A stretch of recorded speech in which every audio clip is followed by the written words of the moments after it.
questions and answers. Welcome to our May 5th live car shopping strategies. My name is Deshone. I'm known as Deshone the Auto Advisor. And over the next 60 to 90 minutes, I'm going to be sharing what we call the cars from home philosophy, the way you can shop, get bids, make your car buying simple, empower yourself, and guarantee that you did not leave any money on the table. We're going to talk about a lot of things you may not be familiar with. We're going to talk about things you have not heard before. We're going to tear back some mindsets that the car business has programmed in us for their profit. And we're going to tear down those mindsets because they're costing us thousands and they're making the greediest dealers in this country thousands of dollars. And we're going to get rid of that. So this show is sponsored by my new digital book. It's called Cars from Home, 7 Steps to Saving Time, Money, and Avoiding Dealerships. So I wrote that book to give you everything I know, everything I learned at Mercedes-Benz, at General Motors, running my own brokerage, and the hundreds of people, thousands now, that we've helped since 2021 to empower themselves in their car purchases. So part of my welcome offer to you is it's normally $97. You can get it for $24. That's my welcome offer for 30 minutes, anytime during the broadcast. As we go, you can get yours in my TikTok bio, in my Instagram bio, the YouTube comments, and the Facebook comments. It's a 75% off discount as part of my welcome offer for those of you who take action. And you'll have everything we teach here for the rest of your life. And you'll be able to move the same way you're going to hear me move and the way a lot of people I'm going to show you guys are moving. So no questions off limits. Feel free to start typing your questions. We are live on Instagram, TikTok. Hang on. I got Instagram up here. My man Dolan is moderating, so we're going to try to pull in every single one of your questions. Again, this is our May 5th live. We are live. It is Monday, so let's get to the questions. Okay, we got some coming in already on TikTok, Dolan.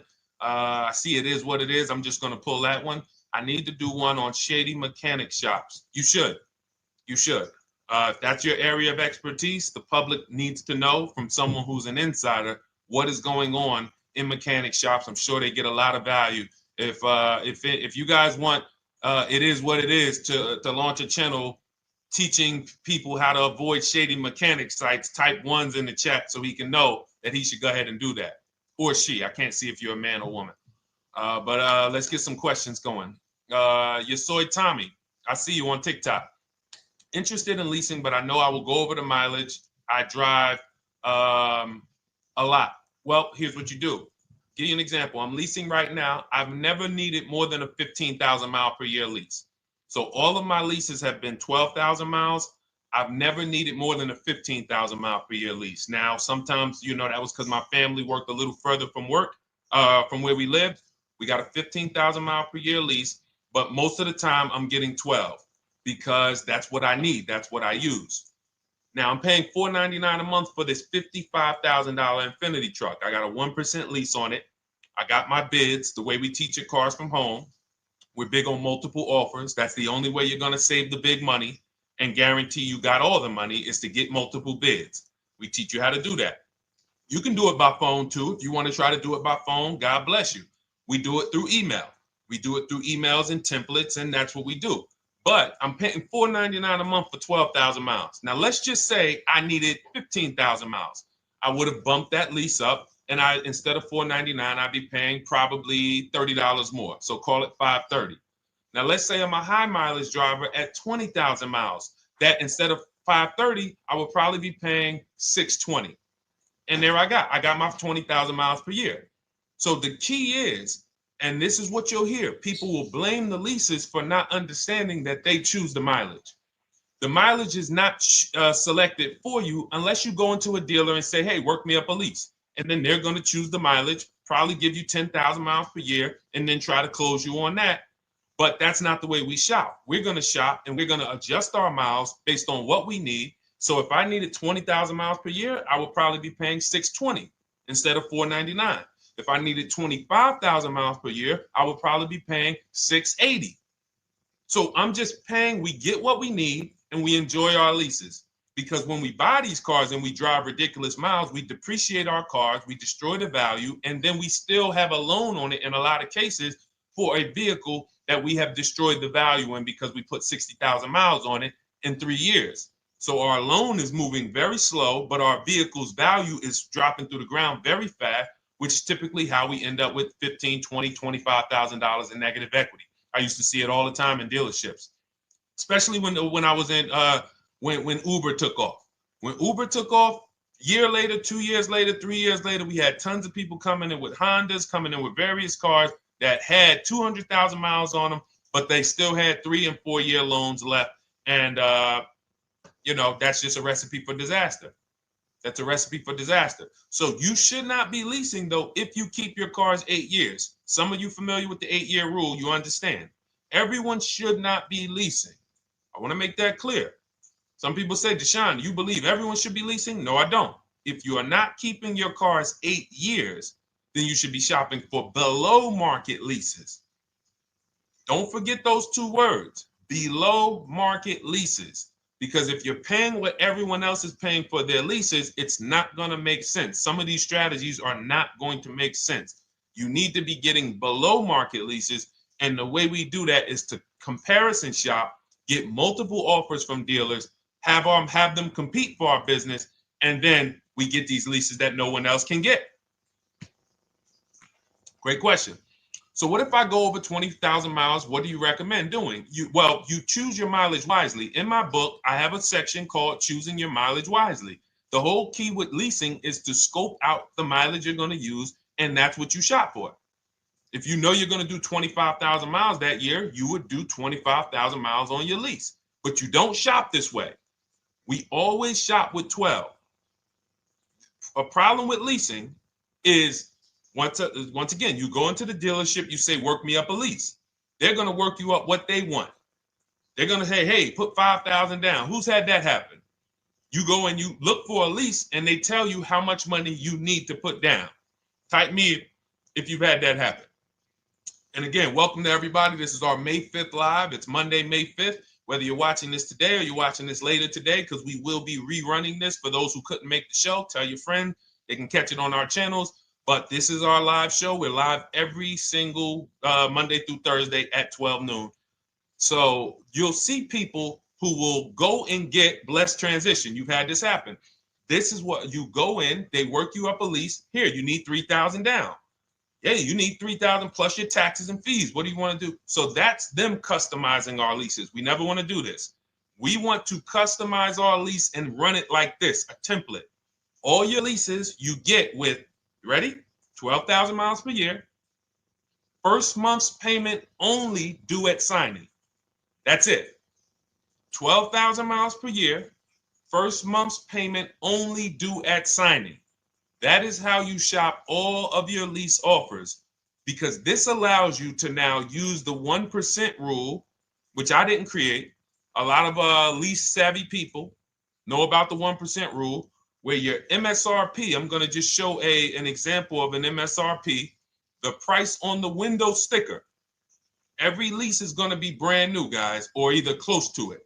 The price on the window sticker is the price we go by, the MSRP, and we're going to divide our monthly payment into the MSRP. And once we get that, the number, that's going to tell us if we got a 1% lease, if we got a 1.5% lease, if we got a 1.8% lease. And what we did was I created the 1.5% rule to know we were overpaying for leases. You don't have value when you lease something over 1.5%. But let's keep it to the point. The point is you're shopping all your leases, first month's payment due at signing, 12,000 miles per year, and then you're using the 1% to 1.5% rule to gauge the value.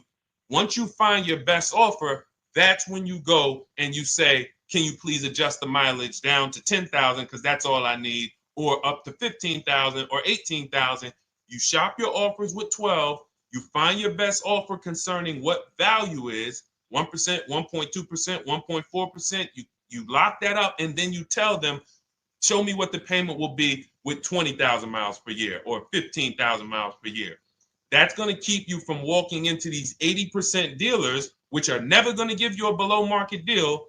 When they drop their prices, they're never going to drop low enough to beat their competition. That's why their name of the game is them keeping you from checking their competition. And then you avoid these people, you find those deals, and then you adjust the mileage with that dealer. But choosing your mileage is very important with a lease. And that's why you should take 5 minutes, 10 minutes, tally up your lifestyle over the next 3 years, and you choose your mileage that you need. Great question. Let's go, Dolan.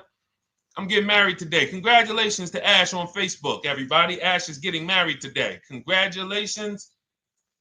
May God bless you with a healthy, lifelong marriage. Hallelujah. All right. Angel on YouTube says, can I lease for 36 months, then purchase to have a lower payment instead of buying at a higher payment? Now, what he's asking or she's asking is, I want this new car, but if I buy the new car, then I'm going to have to pay for the new car, in which case it's too unaffordable. So can I lease it first and then buy the difference at the end? Yes, you can. Let's talk about why that's not that financially wise. There are signals, guys, that tell us we are looking at vehicles that are too expensive for us. Signals. Would anyone on here take a 50-year mortgage? Anybody? Anybody? We got some smart people on here. Anybody volunteering for the 50-year mortgage, ladies and gentlemen? Anybody? Come on, somebody.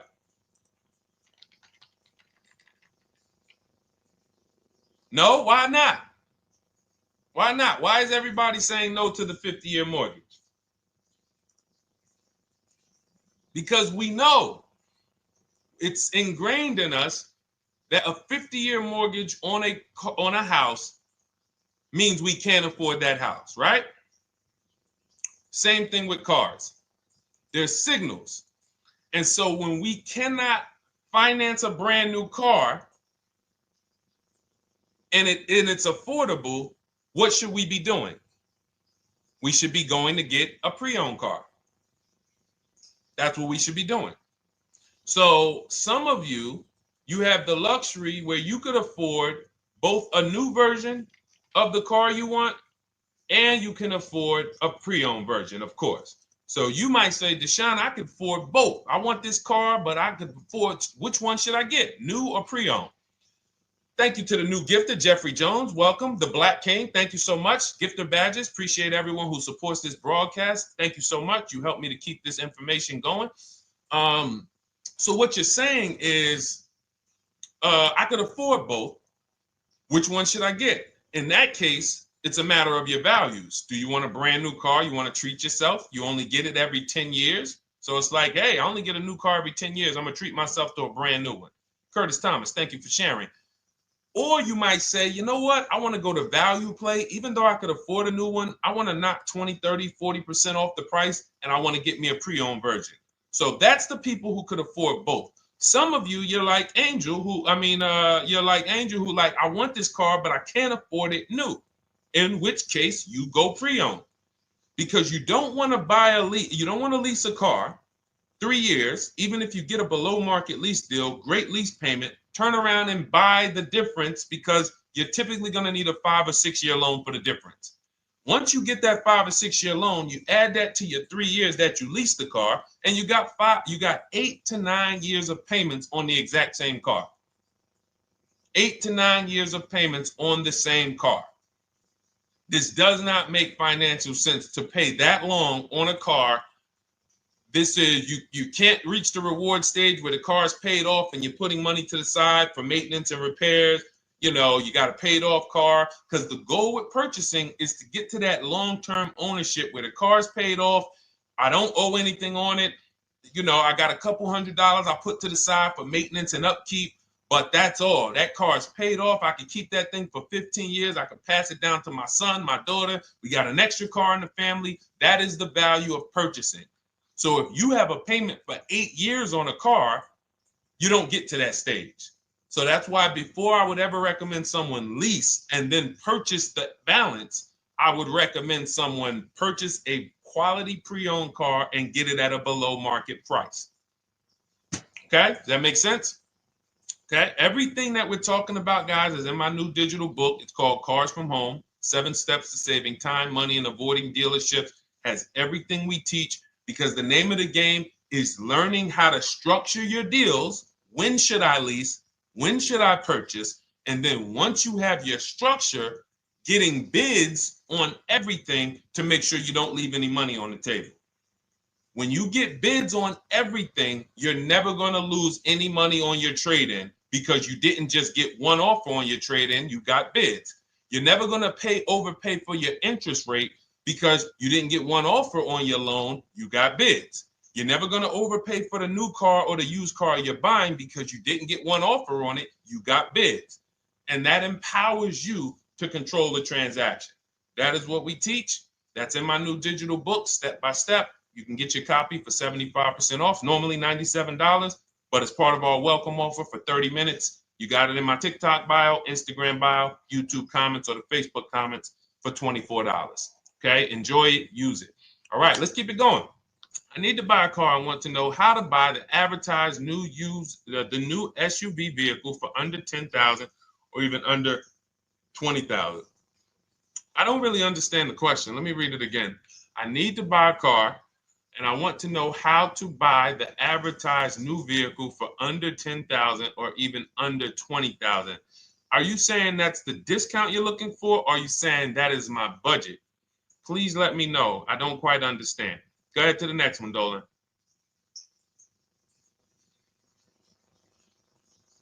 All right. If the Carfax report only has service maintenance, is it okay to purchase? Okay, so all right, this is a great question, guys. This is about used cars. Who's going to be shopping for a used car in the next year? Type the letter U. Type the letter U if you're going to be shopping for a used car in the next year. And for those who just joined, this is our Monday, May 5th, live car shopping strategies. So we are live every Monday through Thursday at 12. And for those of you who are watching the rebroadcast later in the day, you can, you'll get your questions answered. Somebody might ask a similar question, or you can join us Monday through Thursday at 12 live.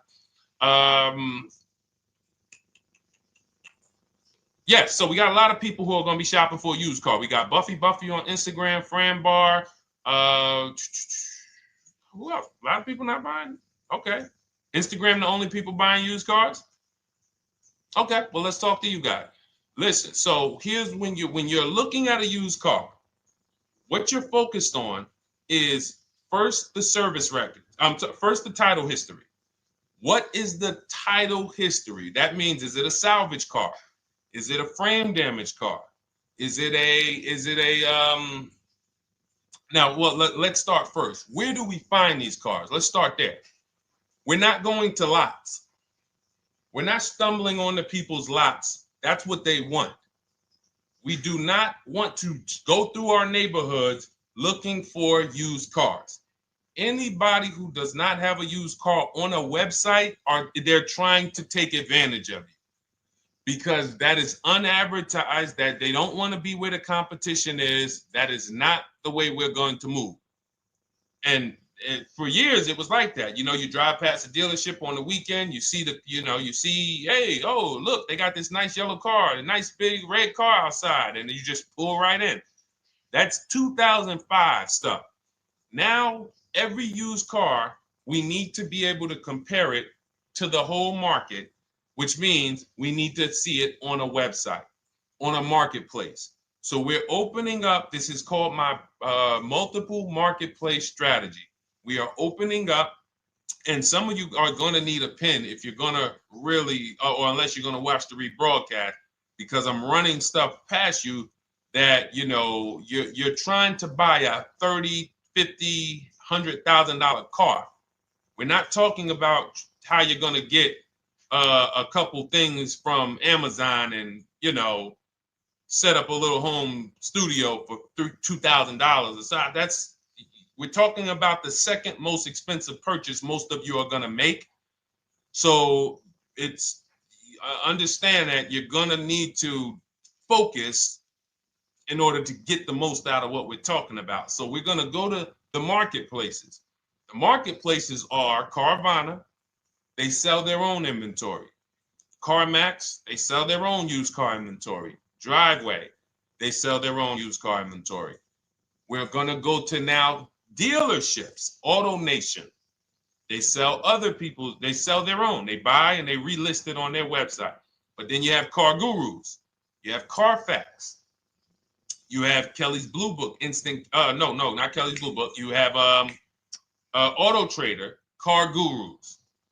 So we're going to all these marketplaces, we open them right up in one tab. So now what we're doing is we're putting in our criteria, and what we want to do, we want to go 100 miles out. Even if you're not willing to drive 100 miles out, you want to see what the whole market looks like within 100 miles.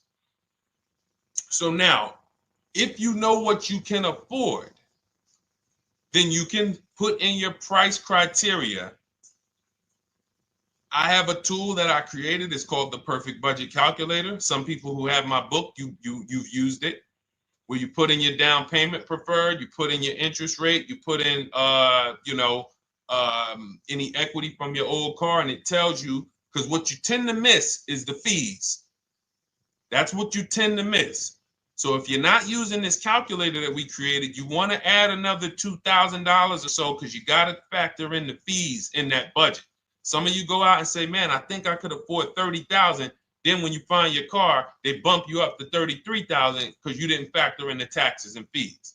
So this calculator does it for you in my book, and everything we use the Perfect Budget Calculator. But if you're not using it, just estimate another, a little higher. Now you put all of that into the marketplaces. Now you're looking for what the inventory is. Now, here's the reason why you must open up all these marketplaces. First reason, they have different cars on them. Carvana and CarMax has different cars than Car Gurus, Cars.com, Auto Trader. There's different cars on them. Another reason we need to open it up is because sometimes you'll see one car here on Car Gurus for $31,000, and then you'll see that on Auto Trader, they marked it down $2,000, it's $29,000. And you're like, wait, why the heck is it lower? This is the same car. Well, it could be because this marketplace got the notification first to lower the price, and maybe this one takes a little longer to see that, oh, maybe that takes 24 hours before their updates take effect. So that's why you want to open up all these marketplaces. Now you're narrowing this down first based on your color choices, what options you want, your models, and now we're starting to narrow this thing down. So we're narrowing it down. Now we start to look at the history of these cars. This is the best way to start narrowing down your used car search. Let's now dive into the history. I need the Carfax. Now, some of these websites will give you a free Carfax. Some of them will try to make you buy a Carfax. Now, I'm going to give you one of the secret strategies that we've been using for years in my book, and I'll tell you it right now. It is how we get free Carfaxes, because when we get to most vehicles, you guys, for those of you who are just meeting me, I worked in Mercedes-Benz for 5 years and General Motors for 5 years, and I ran my own brokerage. I started it in 2016, and I ran that while I worked at the car dealership. So I have a lot of experience and have seen a lot, and that's why I'm able to teach these things. I also love numbers. But one of the things that I know is almost every dealership has a contract with Carfax. So every dealership, we pay Carfax already. So what we're able to do is when we list our inventory on our websites, we're able to list the Carfax with it. We're able to provide that free of charge. But when we pay Auto Trader or Cars.com or Car Gurus, we are not able to actually push our Carfax to that marketplace. But if you come to our website and you find the vehicle on our website, most times you will find the Carfax for free. That is what we have been doing for years. So that now we have the Carfax, because the Carfax is the only way we can see those service records right now, because we've already narrowed it down based on, first thing we're doing is we're looking at title history, frame damage, salvage title, rebuilt title, total loss. That's the type of vehicle. The next thing we're doing to narrow it down, which is where many of you get in trouble, is you're looking at the service records. Skipping service records, buying used cars without seeing service records is disaster. The biggest indicator on if a vehicle was taken care of is what is on those service records. And if you can't see those service records, then I would not buy the car. Somebody say, oh, I'm changing the oil myself. If you don't have proof that you have changed the oil yourself, I cannot see it. I cannot see that you have maintenance this car, and that's a turnoff for me. Because now when you drive that car a year later, 2 years later, things start happening. You have no one to blame but yourself. Now the regret kicks in. Man, I knew I shouldn't have got this. But chances are, if you find a quality vehicle and you see service records on that previous owner's report, that's going to lead to a quality experience. Okay, so that's pretty much how the initial part of our multiple marketplace strategy. As you can see, we have this to a science. Nothing that we're doing is by chance. Nothing we're doing is on a whim. That is it. But let's go to some more questions. And I think the biggest thing I want everyone to understand so far is that we don't wing anything in this process. There's nothing, everything that I'm teaching you is going to be out of our systems. Now, some of you have different learning styles. So let's address this. Again, welcome to our May 5th, Monday, May 5th live. We're live Monday through Thursdays at 12 noon. And we rebroadcast this for those who couldn't make it. You can share this with your family. Tell them, hey, visit Deshone the Auto Advisor's channel. He did a great show earlier. He answered some questions that everyone had. You can watch the broadcast all through the rest of the day. Now, but we're live every week, but we're live right now. So now the biggest, some of your learning style is different. What we teach is we have the ultimate do-it-yourself guide. This book is rated 5 stars. Thank you to everyone who's rated it on Goodreads. Just pull it up right here. For those of you who are actually on Instagram or YouTube, TikTok, you won't be able to see this right now. But the book is rated 5 stars. We appreciate you. And this is the ultimate do-it-yourself guide, whether you're new cars, used cars, leases, bad credit, how to make banks bid for your financing, high mileage driving. It's all in there, step by step. And it's a digital book, so you don't have to wait for it. As soon as you get and hopefully you get there before the 30 minutes, so you get your copy for the $24 instead of the $97. That's our welcome offer. But that's your do-it-yourself guide. Some of you, you're a do-it-with-you person, and that's Shop with Deshone. You like videos instead of reading. You want coaching. You want support. You want a community. We have 1,600 people in our Facebook group.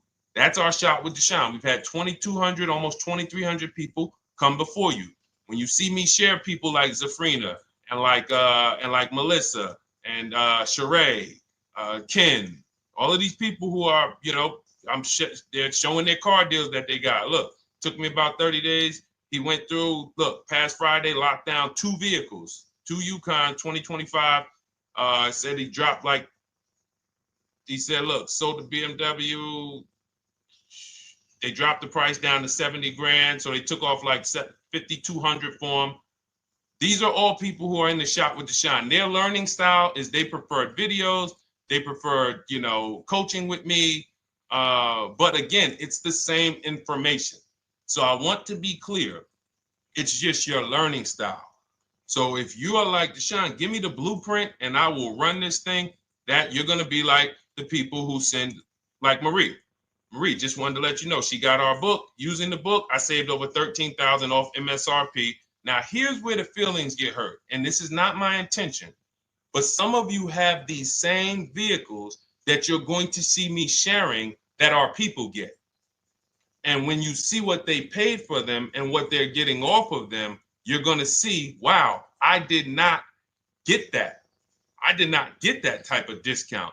So all of you who have this 2025 GLC coupe fully loaded, she said they took $13,000 off MSRP. She got her bids from home, got my payment to be hundreds lower per month, maintenance included, no money down. We are masters at no money down deals.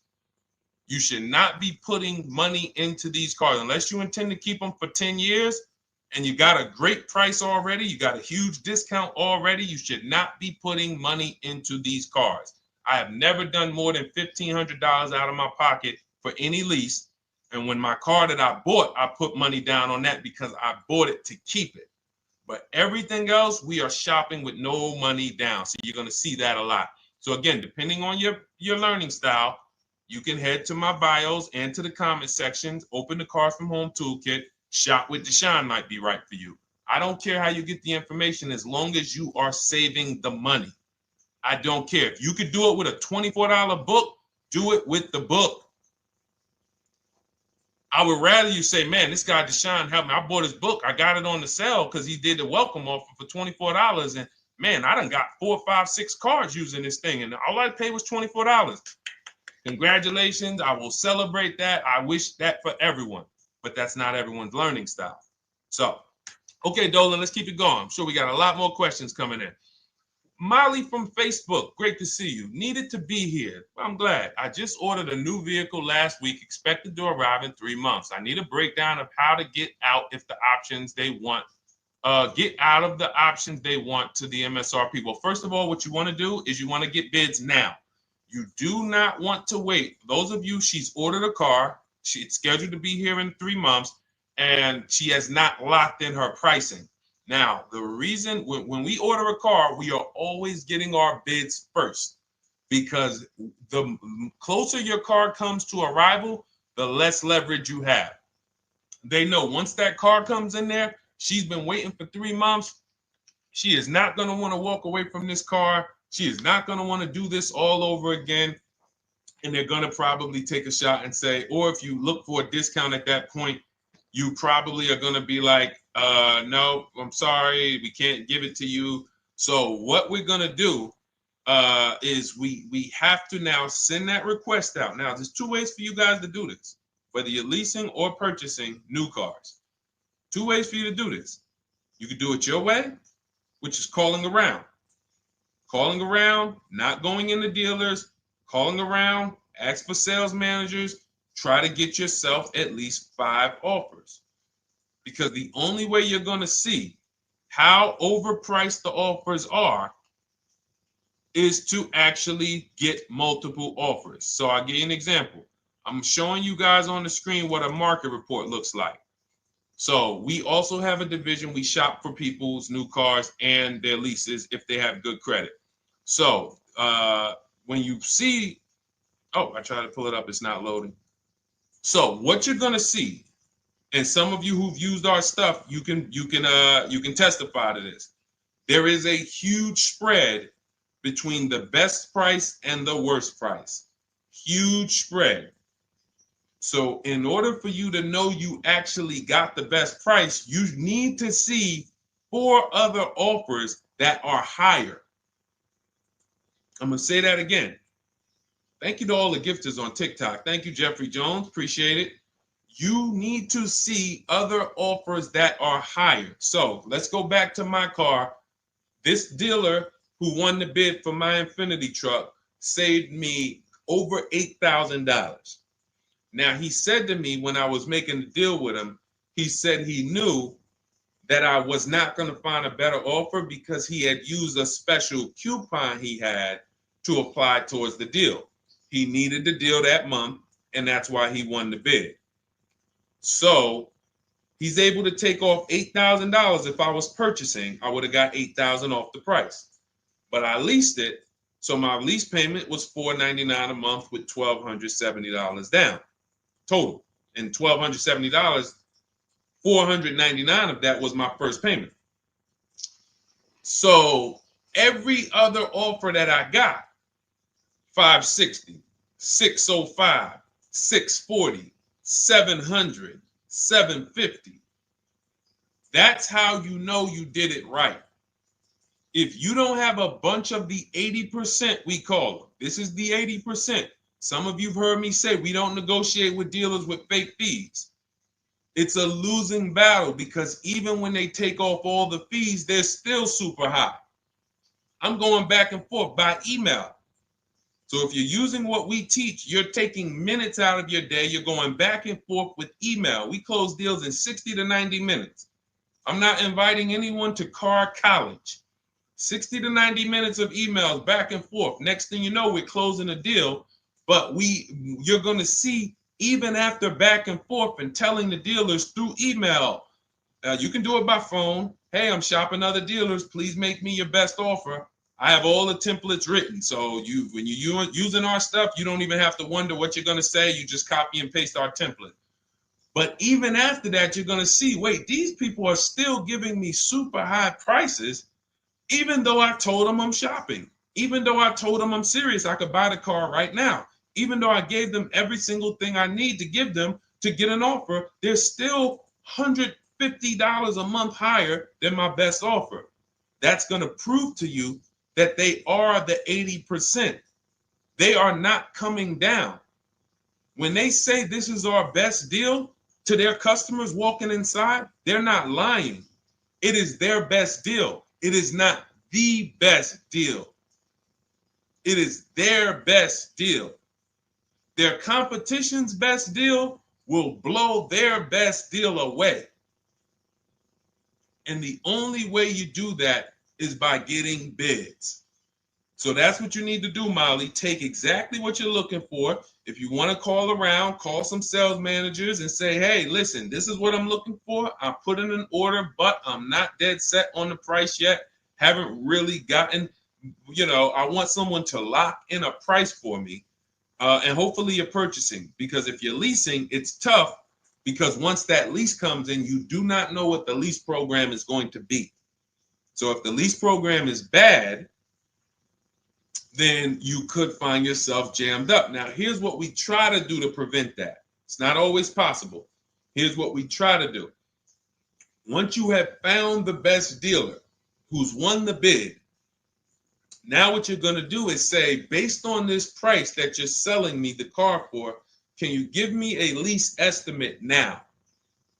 So let's say I'm ordering this Infiniti.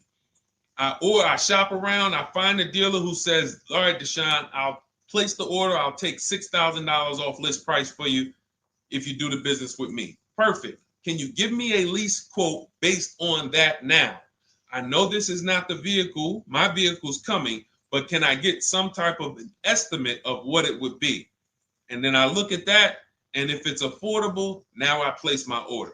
But I'm not placing an order for a lease blind, not knowing what my payment's going to be when that car gets here. Okay? Does that make sense? I know I may be typing. This is heavy. That's why I told you guys, when you're here with us in car buying, below market car buying strategies, this is like short 60 to 90 minute master classes. This is not lives where I'm showing you how to make macaroni and cheese and turkey and like, okay, yeah, you got your music playing in the background. Hey, listen, all right, what I need? Oh, hand me the Sazon. No, you could do multiple things. This is heavy finance talk for 60 to 90 minutes, and it will change your life. And I just saw my girl, Lisa. Lisa, good to see you. Lisa's been, she's been learning from us and rocking with Cars from Home. Let me see. I'm glad you clarified, even if no money down on the lease, you still really have to give them the first month's amount. Yes, I don't know what I'm going to do yet, buy or lease. No matter, I'm learning lots and sharing with my peeps. Thank you, Lisa. Thank you. Now, technically, you don't have to give them the first month's payment either. What I do is our templates all involve shopping, first month payment due at signing. But if I wanted to, so let's say, for example, on this $499 a month lease I got on the Infiniti, and I'll actually will add this because I'm glad you said that. The lease that's your first month's payment, so it's not considered money down. It's considered your first month's payment because you're leasing, you're paying 36 months or 39 months. We don't do 4-year leases. We don't even do 3.5-year leases in most cases. We're not doing it. It's 36 months, 39 months. And if they have a really, really good program for 2 years, they will tell us about it. But we shop for 36 months. But you can tell that if I wanted to tell them, you know what, I want to do a straight sign and drive, I don't even want to give you the $499 for the first payment, which means you're asking them to pay the first payment, then it would have just been $500 going back into the cap cost, which would raise the payment probably with interest and taxes, maybe 15, 17 bucks, something like that. So if I truly wanted to bring nothing to the table, I can just have them to, cap the first month's payment. You can do that. You can do that. So you can ask any questions. I know you're in our Facebook group, and so you let us know. But the 8-year rule is your basis for leasing versus buying. The 8-year rule, when you guys open up my book, you'll hear me talk about this. I'm going to make a whole lot more videos about the 8-year rule because it is the parameters for how to know whether to lease or buy. It takes into account how drastic cars depreciate. They lose value like crazy. All the losses are in the first 5 to 7 years, and you don't win until you've kept the car at least 8 years, compared to someone who's getting a below market lease. So let's take an example. You look at somebody like, Brian. Brian got my book. Just finalized my first ever lease using your system. 2025 HRV Sport all-wheel drive, $30,000, $505 MSRP. So this is a $31,000 vehicle almost, and he got it for $395 a month, which is a 1.2% lease, no money down. Now, his initial quote from this dealer was $434. This is the winning dealer. But in my book and in our systems, we have a counter offer calculator where we put all the offers we get into the calculator, and then it calculates the best offer and it tells us what to counter. So his initial quote was $434. He countered with the calculator and ended up closing his deal at $395. So these are the people that, for all of you who you're like, wow, are there any cars out there with a $300 payment anymore? Well, if you're buying a car, you are buying it at a $300 payment. You could only spend, who knows, every $5,000 on a vehicle is about how much per month? Every $5,000. When you're looking at a car, every $5,000 on a 5-year loan, which is what you should be defaulting to, is about how much per month. Thank you, Nikki. Nikki got a #1 gifter badge. And I don't really know what all of that stuff means, but I definitely appreciate it. The Black King, thank you so much. I just know it means you guys support the show. So I appreciate it. So who knows? Every Nucci Graham is and I wanna Nucci Graham will address you next, because as soon as you get your book, on the thank you page it says, "Thank you for your purchase. Click below to open your book." So we'll address that shortly. But okay, thank you, Lisa. Yes, every $5,000, and Nikki, $100. So this keeps you in the safe zone. When you are looking for how much loan I'm going to take, you are looking and saying, every $5,000 is going to cost me roughly $100 per month. So if I want to spend $400, then my loan needs to be about $20,000, which means I'm looking at this car. If I'm going to buy it for $23,000 plus fees, and I want to be at $400, I'm going to have to come up with some more money down, because I need to get my payment here. I need a $20,000 loan. I'm not going to go in looking at a $20,000 car and thinking, man, can they get me to $250 a month on this? No money down, because the math doesn't make sense. Because the only way they can get you to that is to put you in a 7 or 8 or 9 year loan, which is a horrible deal. And they've done it to a lot of people, because you go in and you just say, get me to this monthly payment. And they're like, well, you didn't say how long. You come in later, hey, man, my loan is, I remember, man, a guy called me, and this is, unfortunately, people are not trained to look at how long their loan is. Early in my career, I think I was still with General Motors, and a guy came in and he had some vehicle, And he was like, you know, D, could you look at this, man, and tell me, because I don't, you know, I'm trying to get out this thing, man. They telling me I can't get out of it now. That's a recipe. You bury yourself when you make these types of moves. They're saying I can't get out. I looked at his contract. It was a 96-month loan. 96-month loan. So he's in a 96-month loan at a high payment. He's going nowhere. And what it came from is him going in and saying, hey, get me to this payment. My payment's affordable, but how long is the payment? That determines what you're paying for the car. So when we say, yo, are there $300 payments out there? I'm showing you. Leasing, there's cars you can drive 30,000 miles, $30,000 cars, beautiful vehicles, payments in the threes when you're shopping and getting bids, and you're finding vehicles with great lease deals. At the same time, on a pre-owned car, that's only going to get you under 20 grand, between 15 and 20 grand. So it's about getting the most for your money. And getting the most for your money, you must take into account the 8-year rule. If I'm not keeping a car 8 years, I should be shopping for a below market lease. I'm not tying up any of my money in this car because I'm not keeping it long enough to have all of that money benefit me. Does that make sense? Type ones if that makes sense. Type dollar signs if that makes sense, because this is about money. If I'm not keeping the car 8 years, then all the money I'm going to tie up in the car to pay for it, to pay off the loan, to do the maintenance, to change the tires, to change the brakes, to change the oil, to change the brake fluid, the transmission, all of the money I'm putting in that car, just normal maintenance. I didn't say anything broke. Normal maintenance over 7 years. I'm not going to keep the car long enough to have that make sense. Whereas had I leased, I'm just below market leases.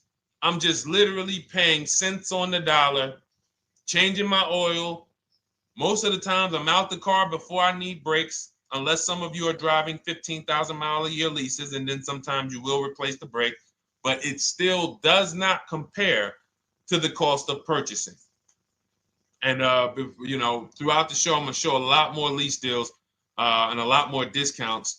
But the reason why I show you guys the lease deals is because the money doesn't lie. Unless you're just hell bent on paying more, the money does not lie. You can't compare when I was, you know, I'm driving $40,000 cars. My payments have a 3 in front of them. And my friends are driving $20,000 cars and their payments have a 3 in front of them. And those cars are used, need maintenance, you know, warranties done ran out after 4 years. I'm over here driving brand new cars, problem free, and they're paying the same amount or more than me, and they're driving inferior products. And then once they really get tired of the car, they go ahead and they trade it in and they start the process all over again. It's just it's bad financial advice that the car business never trained on, and they just love for people to be ignorant. But we're not going to be ignorant here.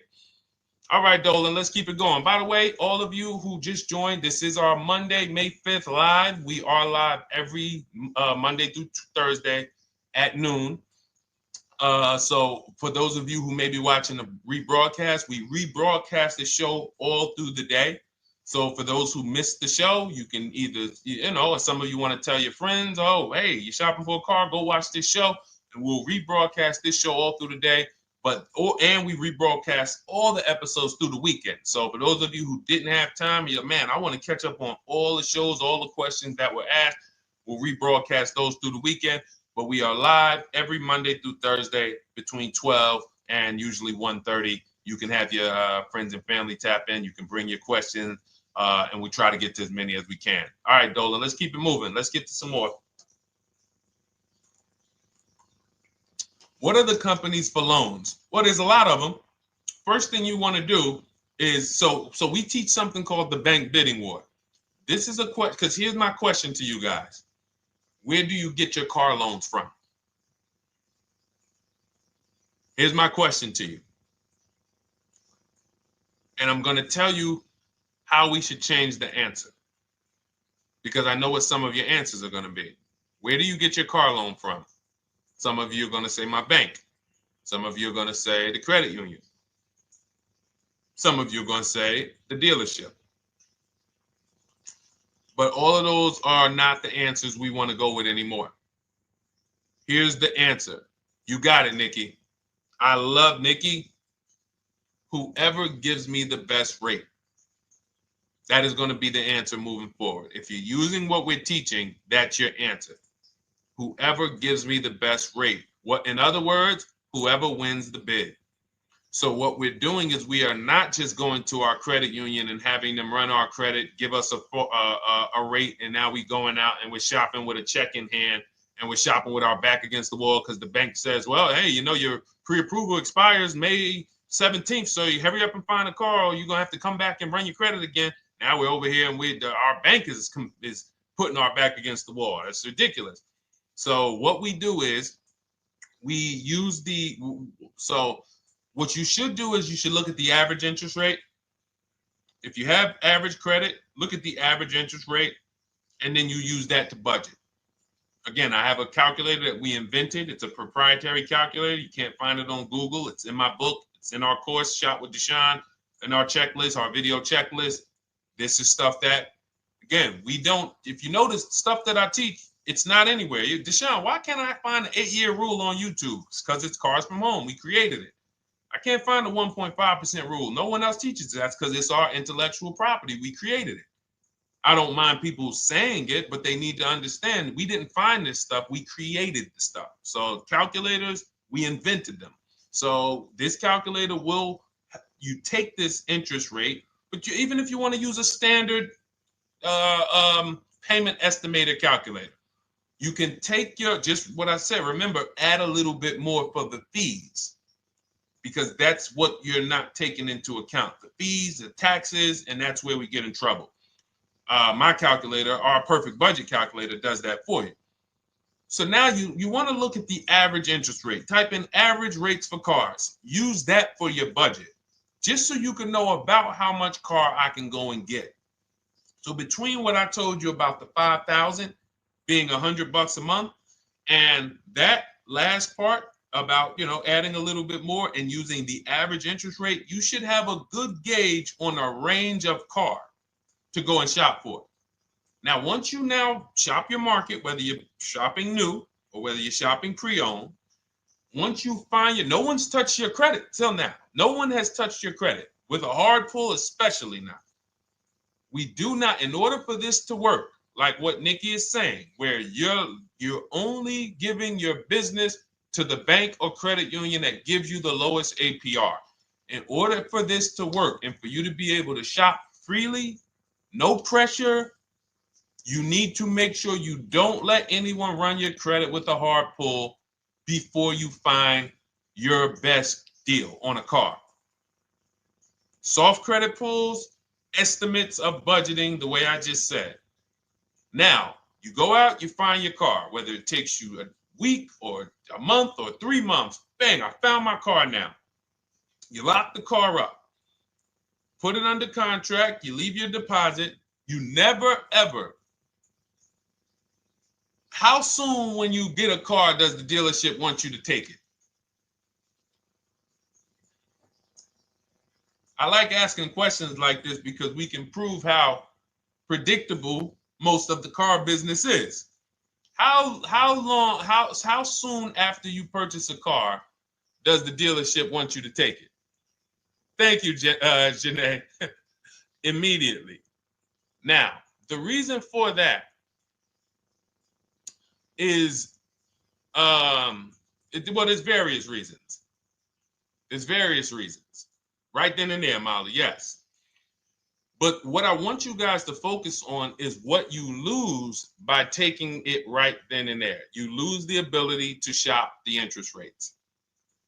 And shopping the interest rates is very important because you'll always wonder, could I have gotten a better rate? So what you do is you lock the car up, you let them know, hey, I'm going to go home, just give me my, let me get my paperwork so I know exactly how much I need to tell my bank. And here's the key, if you guys can beat what my bank or credit union gets says, then I'll give you the loan. See, some people think that I teach don't let the dealerships compete. I never teach that. What I teach is don't let the dealerships be your first offer ever. They are always your last offer, and they're competing against other offers that you got. So now you're going home, your car is waiting, you're going to see what your bank, your credit union can do, and then you go online. You can go right online. Auto loans online, auto financing online. Let all of these banks and credit unions access your credit now with the hard pull, because there is an article that Experian did, and you can find it on almost any credit bureau, wrote an article on rate shopping. They allow you to have multiple lenders compete for your business within a small period of time. They say the window is 14 to 45 days. So if the window is 14 to 45 days, how quick do y'all think I want you to do it? If the window says, because that's a big window, as long as you shop within that window, at the end, those multiple inquiries will have the same weight on your score as one inquiry, because it looks as if you were shopping and you were doing your due diligence. Thank you, Greg, Sheila, with these gifter badges. I don't know. It's like a nice. I appreciate it, Glendale. Thank you. So with these, when these banks are competing, what you're trying to do is say, everyone here on my end, we call this the bank bidding war. This is round two. Round two is you are bringing your car home. I'm sorry, you are at home. You're going online. You're calling your bank. You're calling your credit union. If you have one, you're going online. This will take you literally one day, not even. This maybe take you an hour. Because if they say that the window to shop is between 14 and 45 days, I want you to do it in 24 hours. We want all the competition in 24 hours. Because that guarantees we are way within the window. They're going to look and see, wow, this person bought a car. They had multiple lenders competing in a small period of time. They're not out here just letting people run their credit over, every week. Some new banks running their credit. So now you call the dealership afterwards. You say, hey, the best offer I got was from such and such credit union or such and such bank. If you guys can beat it, I'll give you the business. You allow the dealer to now shop you to their banks. In which case, they're going to call you and say, hey, good news, we got you a better rate. Or, hey, good news, we couldn't beat the rate, but we can match it. In which case, they save you the time, they save you the paperwork. Or they're going to say, hey, listen, that's a great rate you got. We can't beat that. None of my banks can beat it. And in which case, we guarantee all around we got the best rate, which is the goal we're looking for. As Nikki said, I'm only giving my business to who gave me the best rate. That is the bank bidding war. So when you get your digital book, Cars from Home, you'll get that in writing. We also have it in our Shop with Deshone video checklist for those of you who are more do-it-with-me types. Again, we're all about your learning style. And some of you just like, Deshone, I see you. Can you shop for us? What are these? I'm seeing a lot of you guys shop for people, new cars, new cars, leases only. And you have to have good credit. Your FICO scores need to be over 670, all of them. But if you don't, again, same result. We've been helping people get these results since 2021. And again, I am all about speed. These are short videos. The book is boom, action steps, action, action, action, action. I'm not trying to teach you everything about cars. I'm trying to walk you through a path, a 7-step path to get to the result you want all the time. Okay, I'm not taking you to car college. You're not going into the car business. You just need to know how to get the best deal. And that's what it's about, step by step. Okay, but for those of you who are just coming on, this whole show is sponsored by my new digital book. It's called Cars from Home, 7 Steps to Saving Time, Money, and Avoiding Dealerships. It's a digital book. Everything we teach about new cars, used cars, leases, below market financing, high mileage driving tips, bad credit tips for those of you who have your credit is not going to qualify you for everything else we're talking about. You need specific strategy. We have that specifically for people with bad credit inside my book and inside Shop with Deshone. So that's why I never believe in one size fits all car buying advice, because all of you are in different situations. So how does somebody look saying, you all should do this? We're all in a different situation. I have a trade-in, he doesn't. He has a lease that's coming due, he doesn't. Oh, he has a lease that's coming due, he has equity in it, we need to help him get that equity out. He has a lease, it has an equity, but it has a third-party restriction. We can't talk to people the same. That's why everything we do is custom and letting you know, no matter what your situation is, it's very common to us. Very, very common. So, all right, let's keep it going. We got some more time, Dolan. Pull them up. More questions. All right, yeah, I see we got a couple more coming in on TikTok. How do I get the book? Well, the book is in my TikTok bio. In my Instagram bio, there's a website there. It's Cars from Home Toolkit. And then you'll see the welcome special for $24. So the book is normally $97, but as part of our welcome special, you got 30 minutes to get yours for $24. So you won't pay the $94. You get 75% off. We also have a link for you guys on Facebook and YouTube in the comment section so you can get your copy. And if you're going to spend a couple more minutes with us, I would appreciate if you share the broadcast with one person that you care about. So that can help, we can help get this information out and we can help change lives. If you didn't receive your ebook, well, first of all, as soon as you purchase your book, you're going to see a thank you page. It says, thank you, screenshot this page. And then it says below, click the link below to open your book. So you actually get the link to open it as soon as you make the purchase. And then I say, I also emailed you a copy. So sometimes people type their email in, one letter's wrong. Obviously, we can't send a book to an incorrect email, which is why I have my support team's email right on there. So that if you don't see that book within 5 to 10 minutes, you email my support team, hey, I didn't get the book. They'll get you the book right away. So as you can see, I want you to, Dolan, can you put up, do we have anywhere with, we can put up the support team's email for this person? And just send an email to support. There you go. Thank you so much. Support at Deshone the Auto Advisor. Thank you, Dolan. Best moderator in the world. All right, so shoot them an email. Just let them know. Give them your first and last name, and they'll check the record, make sure that we have a purchase from you, and they'll send you your book right away so you can dig right into it. Okay? All right, let's keep it. We work with clients all around the country. What I'll start doing, I wanted to bring some on here today, but I can't load them up. The system is showing an error. So I got a lot of people. I always bring tests. I always like to show results. So, you know, I'm a results person. So you'll see a lot of people that I share. Brian, who has our book, and, you know, his lease, Marie with her $13,000 off. All of these people made deals from home. They were not in a dealership negotiating this.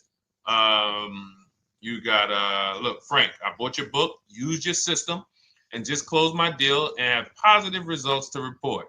I love when y'all email me, by the way. Like, please continue to do this. A caveat is I wanted a just released 2026 Genesis G70 Advanced, and there are no incentives. I could have gotten incentives on the 2025. However, I wanted the 2026, and I was willing to pay. So even with high demand cars, even with cars that are rare, this is the situation. I reached out to 20 dealers and I received 9 offers for 36 months, 12,000 miles on a $58,000 MSRP.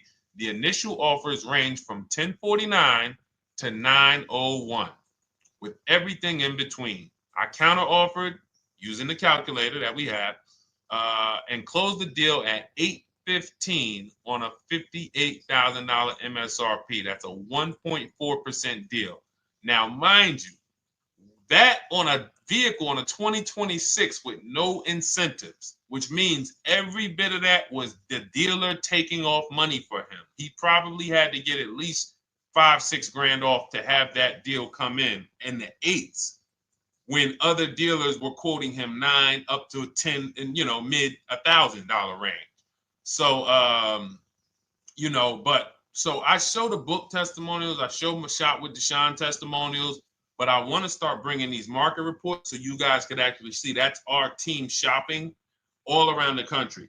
And that allows us to stay, we're able to just stay on top of the market, like from state to state. It proves like this stuff is not, oh, if you're in New Jersey, the deals are better. Hey, if you're in Florida, the deals are better. If it's California, we don't have deals out here.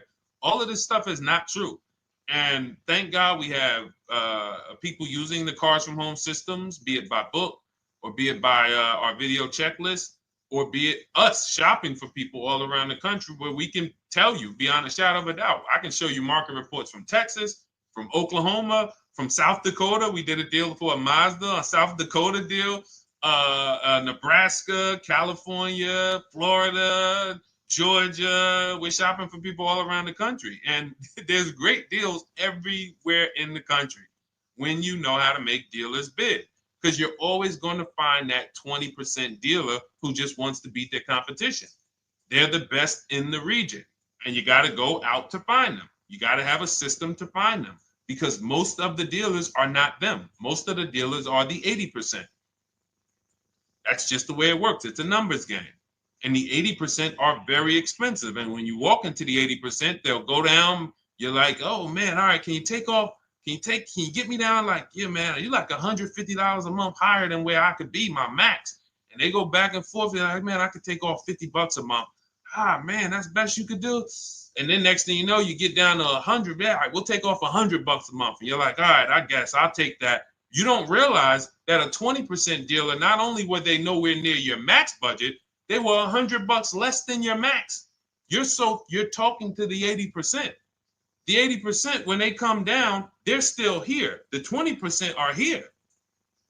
So you're over here with an 80% dealer walking into these dealers. 8 out of 10 dealers over here are 80% dealers. So y'all talking them down like this, and y'all thinking we winning. Oh, I talked them down to this. Meanwhile, the 20% dealers are here. 20% dealers will launch a bid. We gotta cut. Oh man, if this thing wasn't broken, tomorrow's show, I'm gonna bring on a lot more market reports. We got dealers who come right out. We getting offers 700, 790, 820. Dealer come right out 650. Boom, blow everybody away. Like, oh, let's go. We got a winner. Looks like we got a winner here. That's it. And then it becomes fun. As you can see, this is fun for us. When you change the way we shop, you shop and you start to you're going to be the prize. You're going to be the prize. So anyway, let's keep it moving. For those of you who have gotten your book, I look forward to you using it, empowering yourself, having these same results. For those who didn't know about the book, it is a digital book. You can get your copy for 75% off for 30 minutes in my TikTok bio, my Instagram bio, the YouTube comments, and the Facebook comment. And for those of you who've been on and you still don't quite trust us, you want to get started with maybe some free advice, go grab our cheat sheets. We have our free cheat sheets in my Cars from Home toolkit, totally free. Test us. Look at the cheat sheets, look at the strategies, look at the emails I'm going to send, guiding. Like I don't play around. So if you want to just say, test out, let me hear some free advice, start with our cheat sheets. All right. Yes, I'd actually answered that when I read that comment, Dolan, on TikTok about do we work with clients in New Jersey and New York? Well, yes. When it comes to shopping done for you, if you open the Cars from Home toolkit and you're like, Deshone, I just want to relax at home. You guys go shop the market for me. If you have good credit, FICO scores over 670, and you have and you're shopping for a new car or a lease, you can book a call with us and we can see if we can help you. Book a 10-minute call. It's free. And we can see if we can help you. Is it best to lease a car if you're currently underwater? Ooh, if I was underwater right now, let's just say I have 15,000 negative equity. I made a bad deal during the pandemic. I'm upside down and I'm like, man, I got to get out of this car. But and first of all, I know I should be leasing because now we know the 8-year rule. The 8-year rule says if we're not buying our cars to keep them at least 8 years, we should be shopping for below market leases. We're going to pay a lot less money. Below market leases, not normal leases. Very important. So what I'm going to do is I'm going to actually right now look for an electric vehicle that I could lease because some electric vehicles right now, we're getting under 1%. We're getting 0.88% leases. We're getting 0.79% leases, because if you do your bidding, you're going to see. Now, again, if you want to call around for your multiple offers, you can do that. I'd rather you call around than to do what you've been doing. I'd rather you, with your new cars and your leases, call around before you walk. That's better than what you've been doing. But if you're like, Deshone, I don't want to talk. I don't want to wonder what I'm going to say. I just want to copy and paste. That's the Cars from Home way. Either way, you get your 5 offers, and you're going to see now, my best offer on this $40,000 electric car might be $320 a month. So I'm now driving a $40,000 car. If I didn't have my negative equity, then I would be driving it for $320. But now I got to bring this negative equity over. Now, the reason why you want to look at these electric cars for this is because if you try to bring a bunch of negative equity over, what ends up happening is you're now messing up the loan to value ratios, and the bank won't approve it.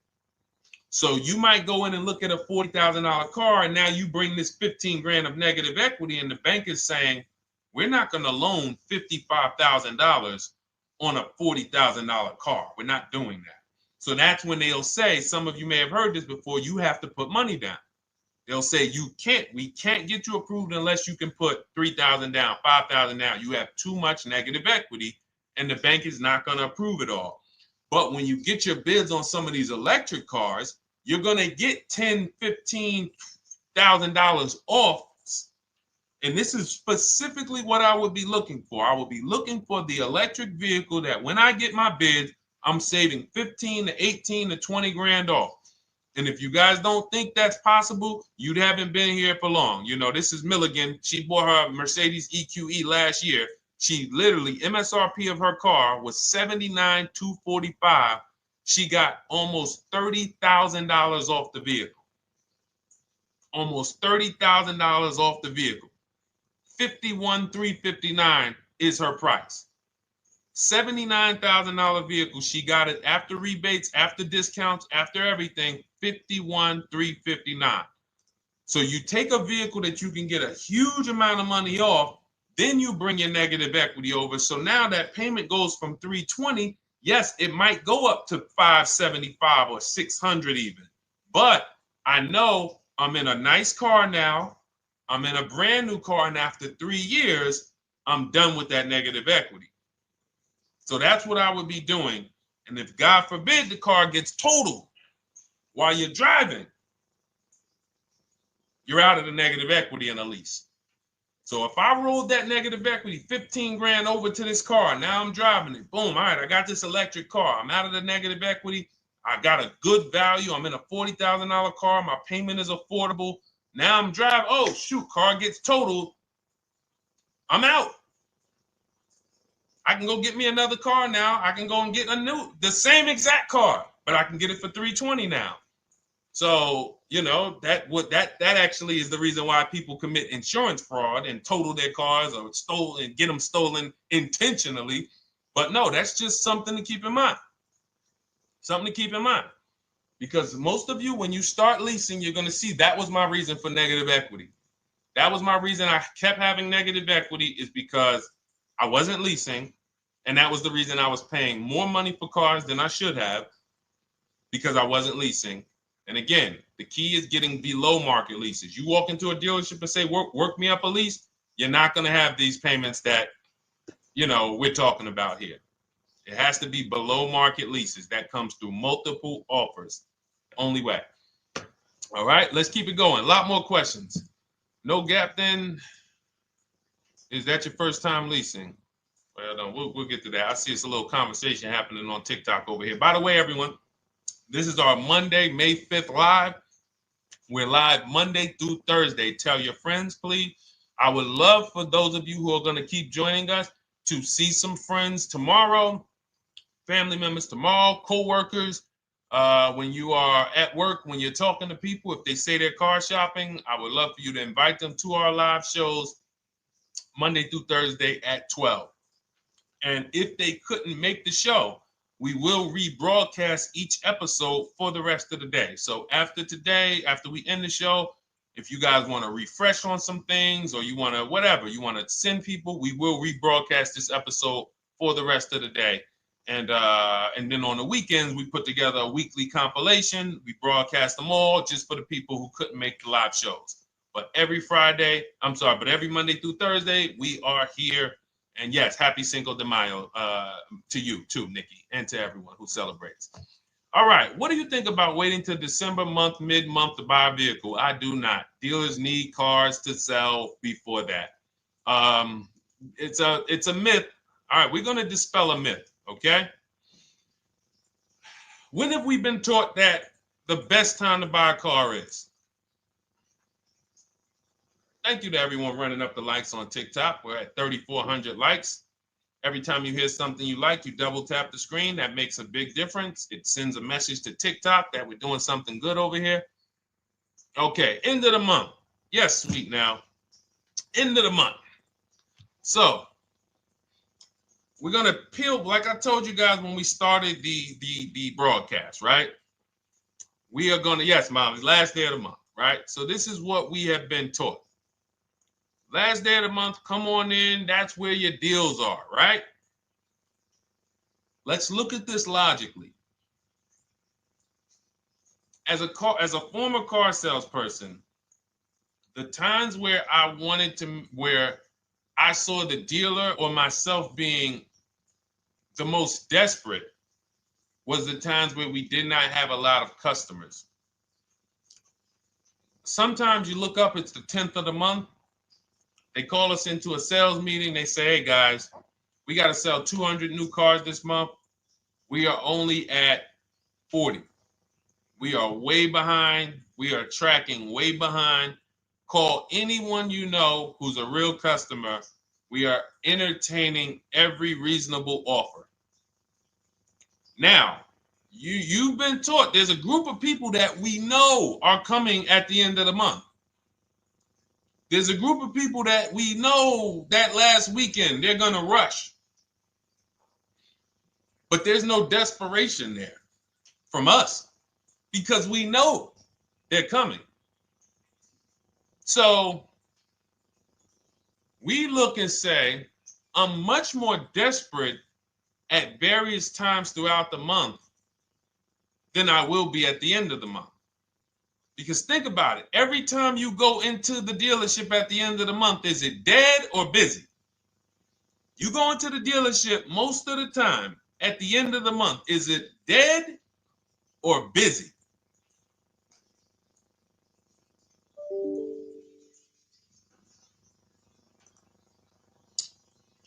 Thank you. It's a zoo. It's a zoo. Customers everywhere. That means all the car salesmen are not worried about making a deal. In fact, they're looking at you and saying, hey, Molly, thank you. Listen, I know you, look, I know the payment's $780 a month. I know you said you wanted to be at $499, but, we've been going back and forth. Can you work your way up, get closer to the $780? Because they know now we can take a shot. Because we have some other customers behind you, Molly. Did you see the people walking out? These people just walked out. They're mad. We don't have enough salesmen here. We got people waiting 40 minutes to speak with somebody. Do you think you're getting the best deal when that's the energy? Yes or no? Let's just be honest here. See, you might forget some of the lessons that we teach if you don't have our books and if you're not in our video checklist and coaching.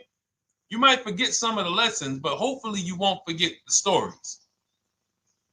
So you walk in the dealership at the end of the month, the place is a zoo. It's people everywhere. They're ringing bells. They got the big clown, donuts around. Hey, you want a donut? Do we think there's desperation? Thank you, Sheila. Thank you, Molly. There's no desperation here.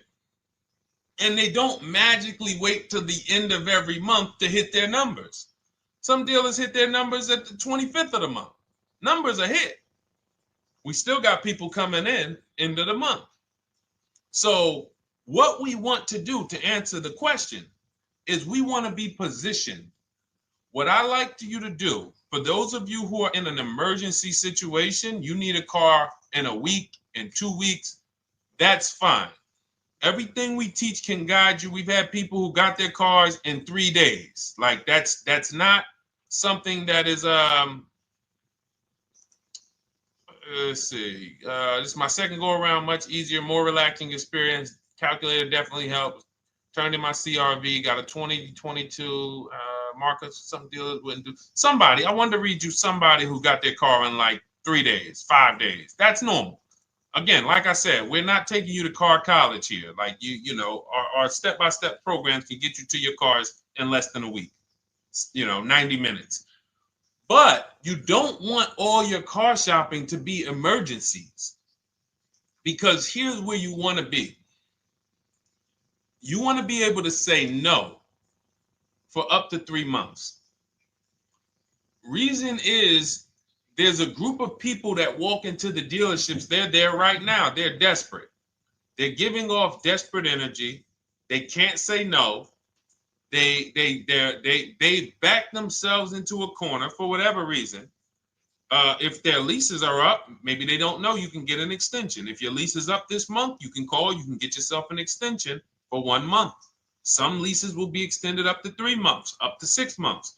Those of you who have cars and you're like, Deshone, I'm shopping for a new car, but I don't need it. I just, my car still got some life to it, but, I want to look for something new. This is a position of power to be in. This is where you want to be. You want to be able to say to yourself, all right, let me look at the offers this month in May. All right, I'm going to follow up next month because the offers change. The used car market changes. The lease prices change. The dealer desperation, it changes. I'm not letting tariffs push me into doing something and making a bad deal. I'm not doing it.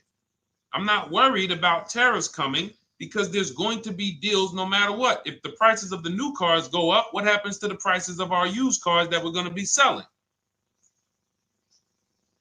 See, that's how we really won during COVID.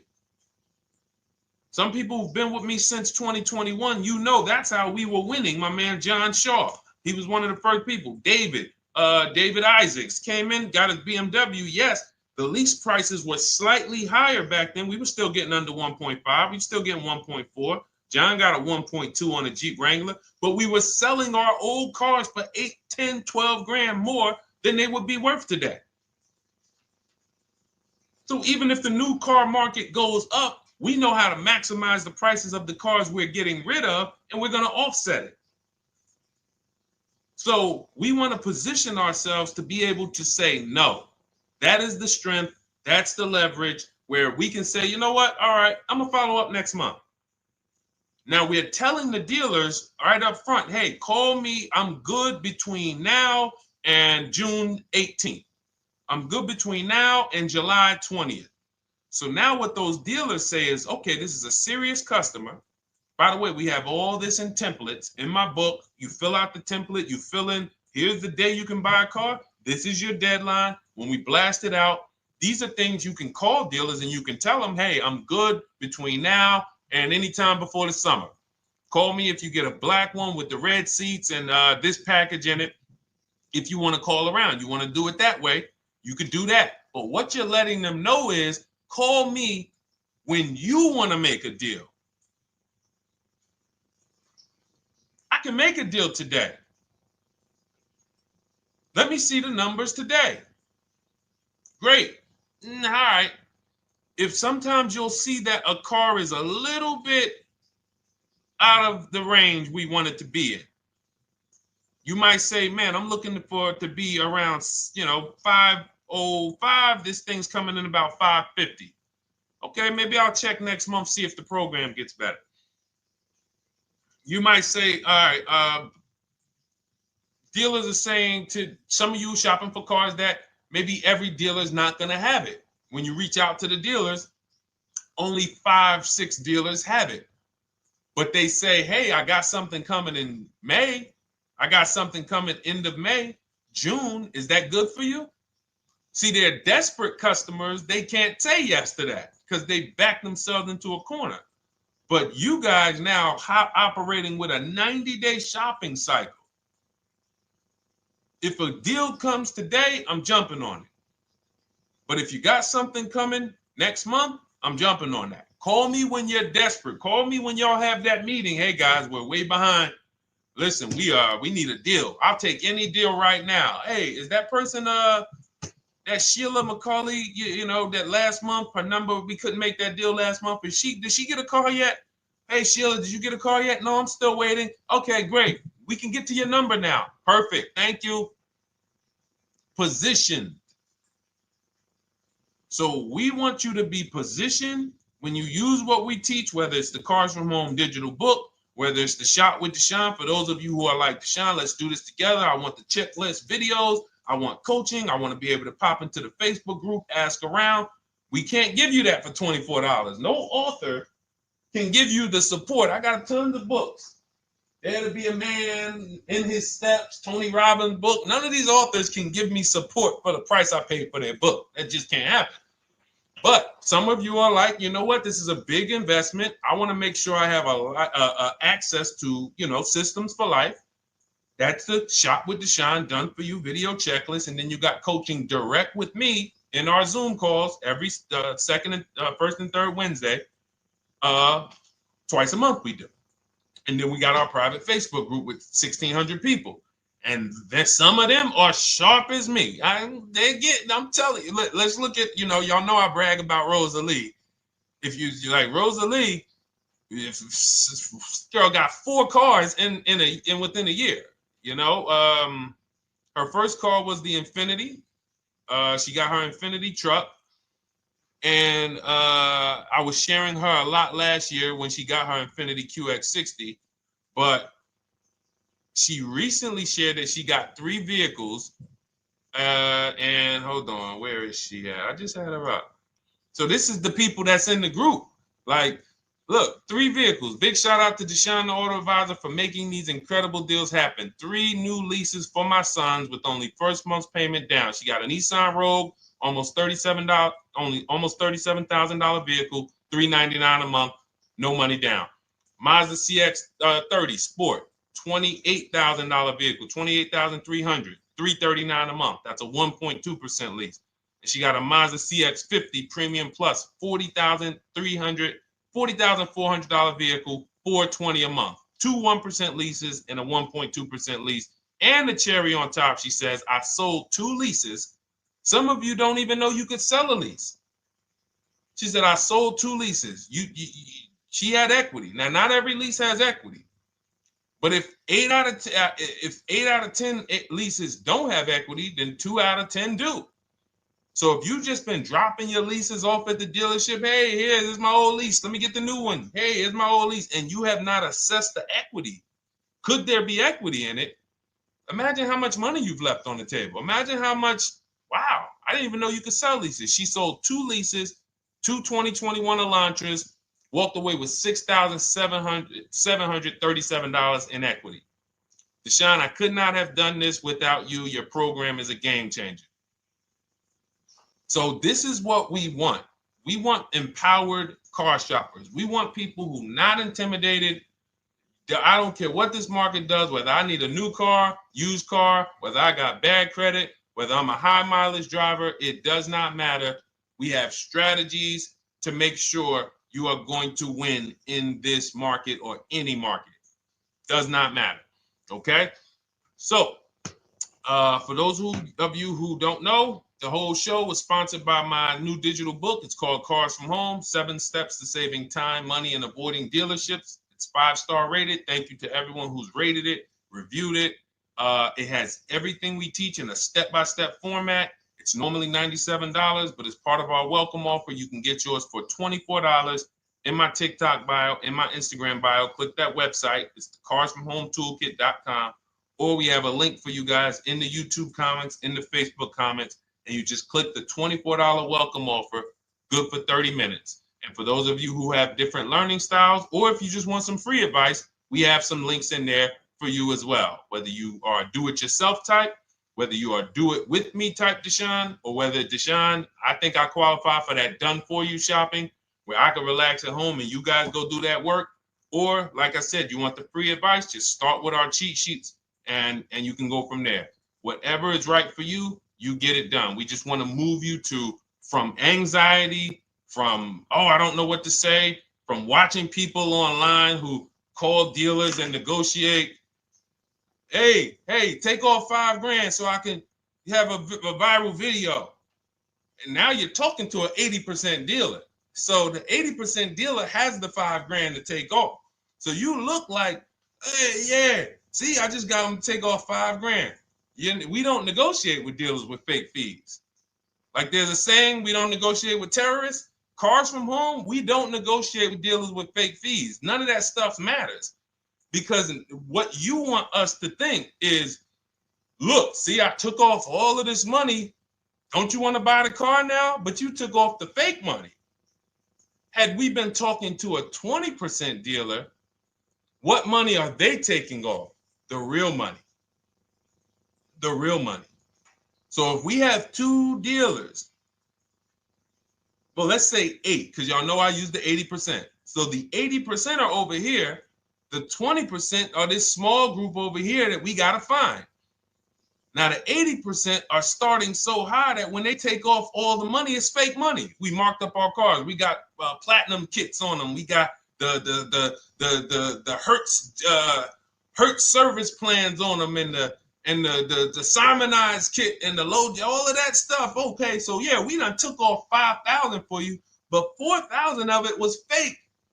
Meanwhile, this 20%, they don't have the fake.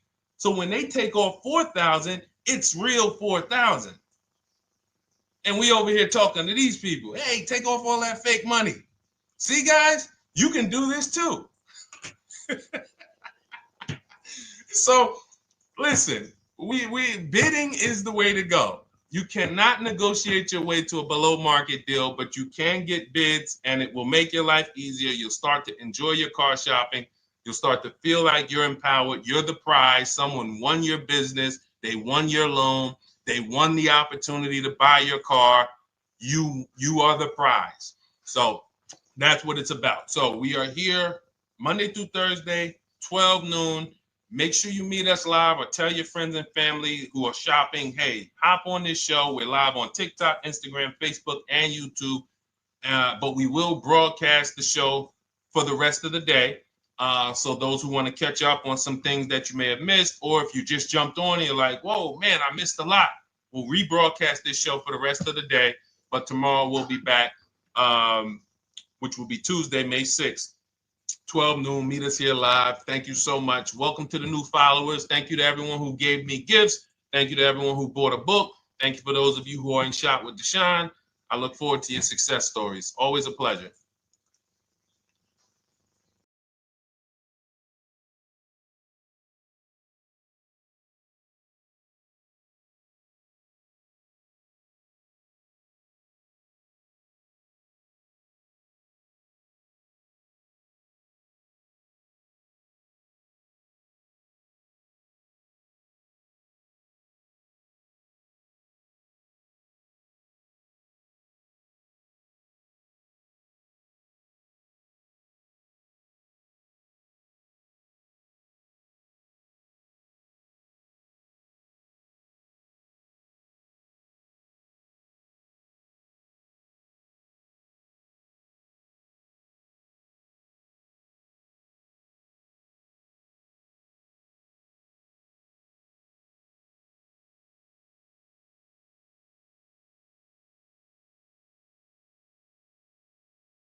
And welcome to our Tuesday, May 6th live. We do these live streams at 12 noon, Monday through Thursday.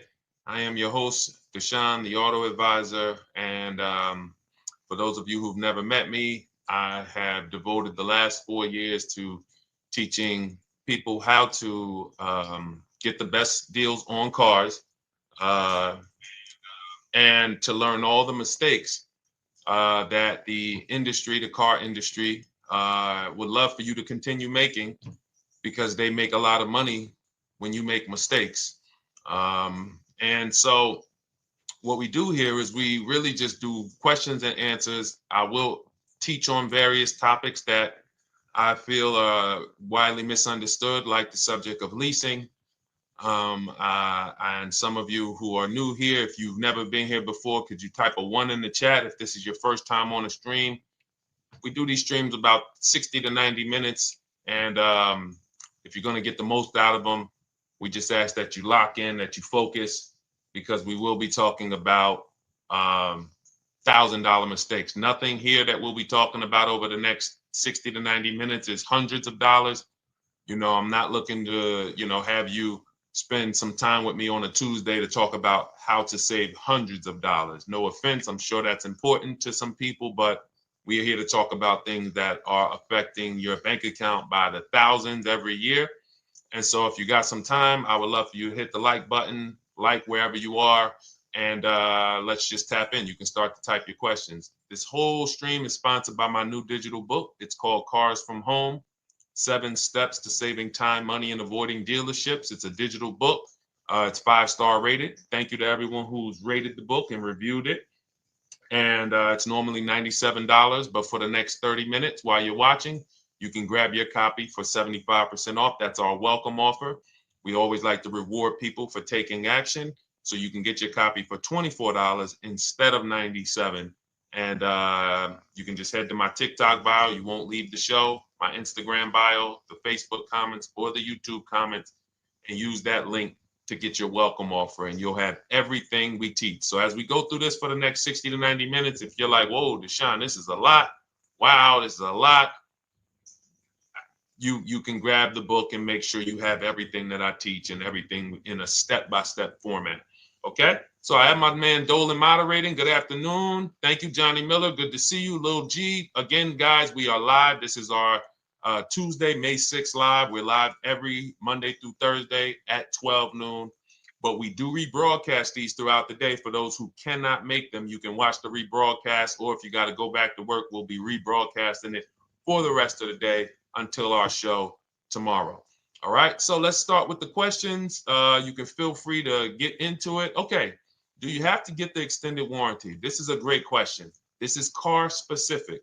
A Honda, Acura, Toyota, in most cases, have always had low cost of maintenance and their parts are inexpensive. When you're buying an extended warranty or you're considering it, it is a risk product. It's an insurance plan. So that means you can pay for something and not use it, just like car insurance. You don't necessarily use your insurance until you have an accident. Same thing with an extended warranty. It's an insurance policy.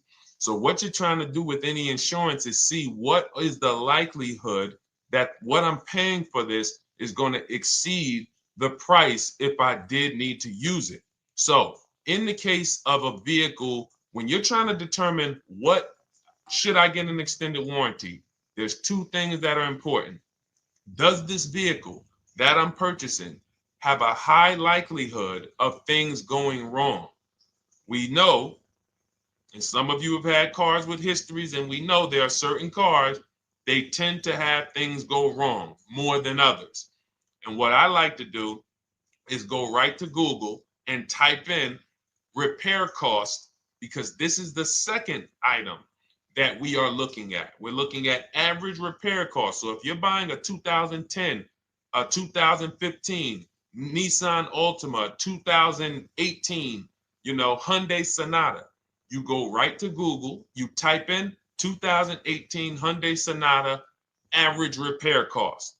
Now, if you see that those typically go on the lower side, then that can take a lower set of risk where you might say, all right, likelihood of these things going wrong on this car is slim.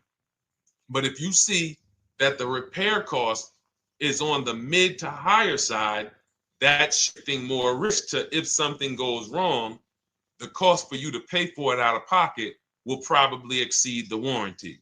So when I work for Mercedes-Benz, who's new here? Type a 1 in the chat if this is your first time on a stream with us. First time you've ever been here, type a 1 in the chat. First time. What's up, William? What's up, DJ Ant Nice? Good to see you. Maggie, good to see you. Enrique, good to see you. Miko, good to see you. Tetra Washington, good to see you. Jan, good to see you. Claire Clairvoyant, good name. First time, if this is your first time, just type ones in the chat so I know. I don't want to assume anyone knows who the heck I am and what my experience is. Daniel Thompson on Facebook, great to see you. So I worked for Mercedes-Benz for 5 years, General Motors for 5 years, and I ran my own brokerage, my new car brokerage, called Cars from Home. I started it in 2016. Now, when I worked for Mercedes, when people were purchasing a Mercedes, what I would tell them is buy as much warranty as you can afford. Buy as much warranty as you can afford, because I knew that when something breaks on a Mercedes, nothing's under $1,000, and typically it's $2,000-$3,000. So a $4,000 warranty on a Mercedes Benz is usually worth every dime. But at the same time, we have cars that, again, less likely for things to go wrong. And then when things go wrong, if they go wrong, they can typically be repaired inexpensively. Good to see you, Arms Reach. Welcome on Instagram. Shout out to the people checking in live. Great to see you all. So that's how you're measuring extended warranties. You don't want to get an extended warranty on a vehicle that has a low cost of repair and a low likelihood of things going wrong. You can then take your money, put a little bit to the side, have a little emergency fund, that same $35 that you would have put into the warranty, or $2,500, you put that to the side over the course of a year, 2 years, put $100 a month to the side, and then have that be your cushion just in case things go wrong. It's better for you to have that money in your bank account, and if things go wrong, you take it to your mechanic. You must have a local mechanic. You guys know I swear by local mechanics on cars that don't have warranties. Even if you have a Mercedes-Benz, a BMW, an Audi, something that is typically harder to work on and takes more of a specialized engineer, there are still plenty of places that have those. I mean, there's shops where they used to be Mercedes-Benz techs. Now they have their own shops. This is who you want, because their cost, their labor is going to be probably 1/3 of what a dealership is going to be. So these are the resources that, again, keep more money in our pocket while getting us the same level of service and experience. Okay, great question. Welcome, Uncle Nene. Good to see you. Uncle Nene. All right, listen. Nicole, good to see you. All right, Dolan, you can pull up the next question. Feel free to start typing your questions.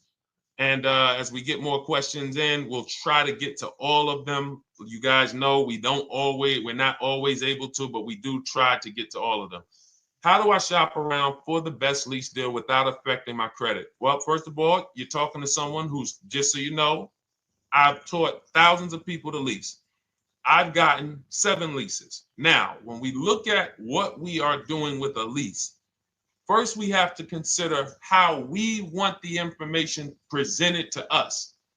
We are not letting dealers tell us how they're going to quote us.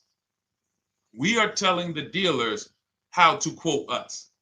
So we are going to have all our quotes. Thank you to everybody hitting the like button. I see you. I appreciate you. And shout out to the sharers. As I see people who share, I always like to give the shout outs to the people who share this broadcast with their friends and their family. And thank you to everyone who's giving gifts on TikTok and Instagram. Appreciate you all. So what we are doing when we're telling a dealership, you give us a quote with first month's payment only out of pocket, 12,000 miles per year, and put all the taxes and fees into the payment, assume tier 1. So we are presenting it now in my book and in my Shop with Deshone programs, my video checklist. I have all the templates. If you're going to do this yourself, you just need to remember how you're presenting this. You can call around to dealerships, because there's 2 ways to do this. Shopping from home. Cars from Home is about showing you guys, and I'm going to be showing you guys a ton of payments. And listen, I don't want you to feel bad, because some of you are going to see that you've left a lot of money on the table. Part of what I have to do here, and I've been doing it for 3-4 years now, is I have to tell you the bad news. For 3 years, I did a masterclass called Everything You're Doing Wrong Buying, Selling, and Leasing Cars. We put probably over 15,000 people through that masterclass. But those were people who were willing to hear the bad news They knew, Deshone, I didn't. I got to hear the bad news to get to the good news. So as I show the difference in the prices that we get and the people who listen to me get, more than, forget about me, the people who are like you, the people who are on a live, saw a video, and then took action and learned what we, and use our processes, the results they get compared to what you're getting. You're going to see, wow, they're saving $3, $5, $7, $10,000 more than me every single car. And so the Cars from Home system is about bidding. It's about turning your car purchase into a bid. You're no longer begging. You're no longer going into a dealership and begging one dealer to sell you a car, and then you go to another dealer and beg them, sell me this car, please take my money, please take my money. Meanwhile, you're not seeing the entire market and the people who would compete to get your business and gladly give you the service that you deserve by giving them a $30 to $50 to $100,000 transaction, which is what your car purchase is. So now so the big thing to understand right off the top is, now I need to learn this bidding. I need to learn to get multiple offers. So you can do this by phone. You want to do this by phone, you can call around, but you must give them that information in order for you to compare the deals the right way. Lynette, good to see you. Christina, good to see you. Melvin, good to see you checking in. Rudolph, I see you. Once you actually give them that information, 12,000 miles per year, first month's payment only, due at signing, taxes and fees in the payment, assume tier one. I want the tier one offer. Even if you think I not qualify. Now, if you got a credit score above 670, all your FICO scores, most of you will qualify for most tier one leases. So you want to see, what does this look like as I get my offers? Once you get your offers in this format, you can use the 1% rule as the gauge. The 1% rule is been around for more than 20 years. Everyone who leases and who's savvy, we understood if your lease payment is 1% of the MSRP or less, you stole the car.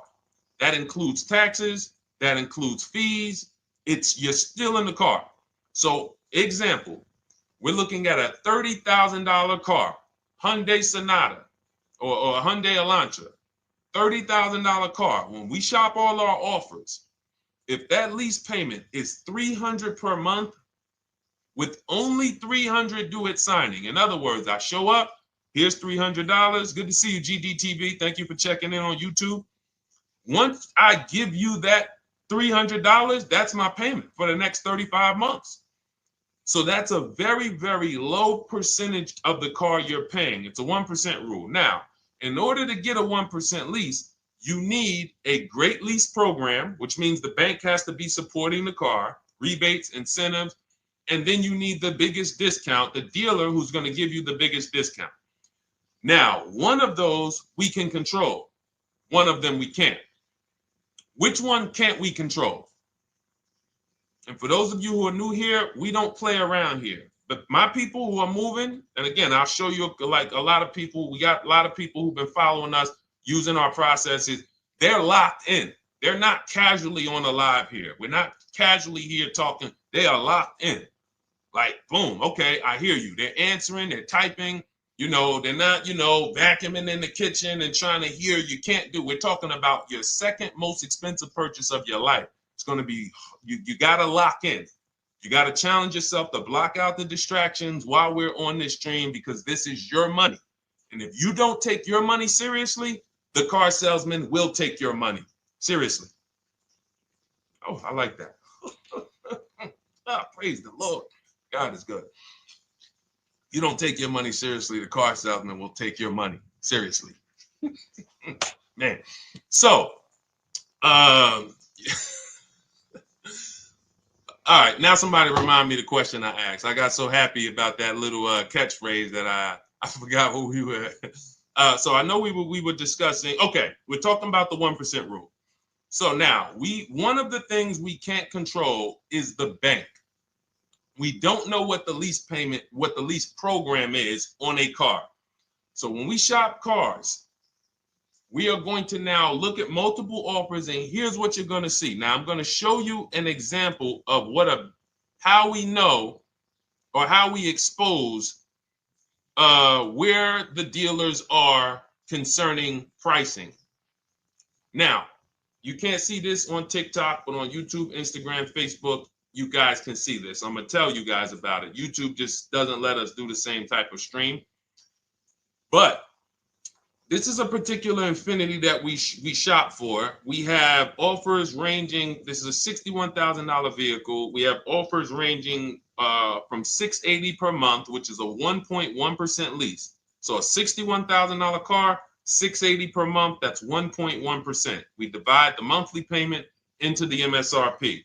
Now, we can see here that there are some offers already from dealers that are almost $900, $889 per month. $889 per month, $873 per month. So now when we look and we say, whoa, how can we have we have all these dealers have the exact same car, yet one of them is $200 per month higher than another dealer. Exactly. We call them the 80%. The 80%, even after back and forth, even after, hey, we'll take off some money. All right, we'll drop the payment $50 a month. Their offer is still so high. It's a horrible deal. Now, why would they offer this? And this is consistent. So I don't want y'all thinking, well, the dealers that I walk into, they're different, Deshone. They take off more money. It does not matter what you think. If you don't have the market reports, if you don't know how to get multiple offers so that you can see, we do this all around the country. We have students all around the country in Cars from Home. We have people we shop for. We have over 13,000 books sold now. Like, we have lots of data to prove this. 80% of dealers are going to be overpriced. This is another particular deal on a Toyota, a market report. And you guys can see that the out-the-door prices here, list price, $32,000. Out the door price with taxes and fees, $38,000. That means that dealer is charging all types of fees on top of their price. The $39,000 MSRP. Look at line number 3. $39,000. Out the door price is $41,000. We can see $39,000 out the door includes taxes, includes all the fees. So we can see that these out the door prices in the left, in the right column, are way higher than the MSRP, $35,798. Out the door price is $39,700. But look at the green. Look at the green. This is what we call, we found the dealer at this time who wanted to win the bid. They wanted to win the bid. They needed the car sold. This is a rotation. We don't say to them, wow, they won the bid one time, so they must win the bid all the time. No dealer can win the bid all the time, or they'll be out of business. But in this particular case, at this particular time, for this particular client, this dealer said, we're going to sell this car for that's $35,500, and out the door with taxes and all the fees, $34,994. That is a over $4,000 discount off this vehicle. When all the other dealers are, not only are they not giving you a discount, they're charging over list. And they might come and say, all right, we'll take off $500. We'll take off $1,000. We'll take off $1,500. They might start so high with you guys that you think, wow, they started up here and I talked them down. They took off $3,000 from me, but they already were $3,000 in fake fees, protection plans, and all of this padding, dealer adjustments, which is fake fees. So whenever they say, because the dealer gets a minimum of a 6% profit margin, from list to invoice, we have profit. From invoice to holdback to triple net, we have money. That's all the profit margin. On top of that, when we add a dealer adjustment, what we're saying is we're going to sell this car to someone who does not have the skills to find our competition. And they're going to come in, and if we got to take off $2,000 to make them think they won, this is what we're going to do. But what we do here, what people like Brian is going to do, look, just finalize my first ever lease using your system, 2025 Honda HRV, $30,000 vehicle, $395 a month payment. no money down. His initial quote was $434. He ended up using our calculator, which we have in our book and in our program. If we put all our offers into that calculator, it tells us what to counter. He gets that offer for $395. That's his deal. We look at somebody like Wendell. Look, thank you. It's the least I can say for your book, Cars from Home. We're still in the middle of the process. Just sold our car today, like 10 minutes ago, for 30% above value. Why? Because he got bids. Look, using the insights from your book. I've read the book multiple times and told many people about it because it's that good. It's so intuitive and insightful. We'll be moving to the next step soon, and I'll write again. So now you heard him say we're moving to the next step soon. Step 2 in my book is the equity assessment. That's when we get bids for the car we have. We get bids. You're going to go to, listen, you should never be trading your cars in. Let me ask you all a question. Do we get the most money for you name me one thing that we get the most money for that thing trading it.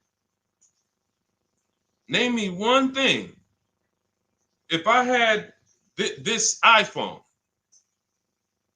do I get more money trading that iPhone in for another phone, or do I get more money listing it online and selling it to whoever will pay the most? Trading or selling? Let's go. Who's locked in? Tax advantages are very small. I understand you, Ronald, but the tax advantages, we have people that are selling their cars to cash buyers for $3 to $5 grand more than what they can get on trade. A tax value, a tax advantage for the difference is not, it's minimal. Exactly. Thank you, King Carter. You listed. So the money is in the bids and the competition. So going back to this person who asked the question, how do I get the best deal on a lease? It's going to be through multiple offers. That's my 2 favorite words. I would wear them on a shirt if I didn't wear unlearn, relearn. Because more than multiple offers, I need you to unlearn. Because the people who come with bad information from years, Deshone, this is not how my uncle taught me to buy cars. Deshone, this is not how I ever heard about getting cars. I was always taught just go in and just don't tell them about your trade and then ask to see the invoice and all of this stuff. That's what I was taught. Yeah, but you're not going to get the prices we're getting until you unlearn all of that bad information. Bidding is how we buy everything. When we go into the supermarket to get spaghetti sauce, all of those companies are bidding. They're bidding. Hey, listen, we'll sell you this for $3.99. Hey, we'll sell you this for $5.29. But we got a better product. We got quality. Look at us. Look, it's all bids. Everyone who wants to sell us something is competing, except car dealers. Y'all notice that? So the mindset that y'all got to have if y'all want to really win and save all of this money and get these huge discounts is I'm going to start purchasing and leasing cars like I buy other things. It's going to be a competition. And I promise you, your whole life is going to change. Your entire car buying experience will change forever. You will be sitting here just like my man Ken, graduated, $585 a month payment, no money down on his Nissan Murano Platinum, $50,000 vehicle. He's paying $585, no money down. $50,000 vehicle. How much would a $50,000 vehicle cost us on a loan if he purchased it? How much would a $50,000? Some of you know every $5,000 is how much per month. Let me see who's locked in. Who's locked in? Every $5,000 is how much per month on a loan. I see you, Daniel Thompson. Check in. Good to see you, Dane. Thank you for breaking it down with complete truth. Keeping eyes wide open to know what to exactly expect. There you go, Dane. Welcome. Glad to have you here. We do not play around when it comes to this. All I want you doing is winning with cars, in love with your deals every time you get a car.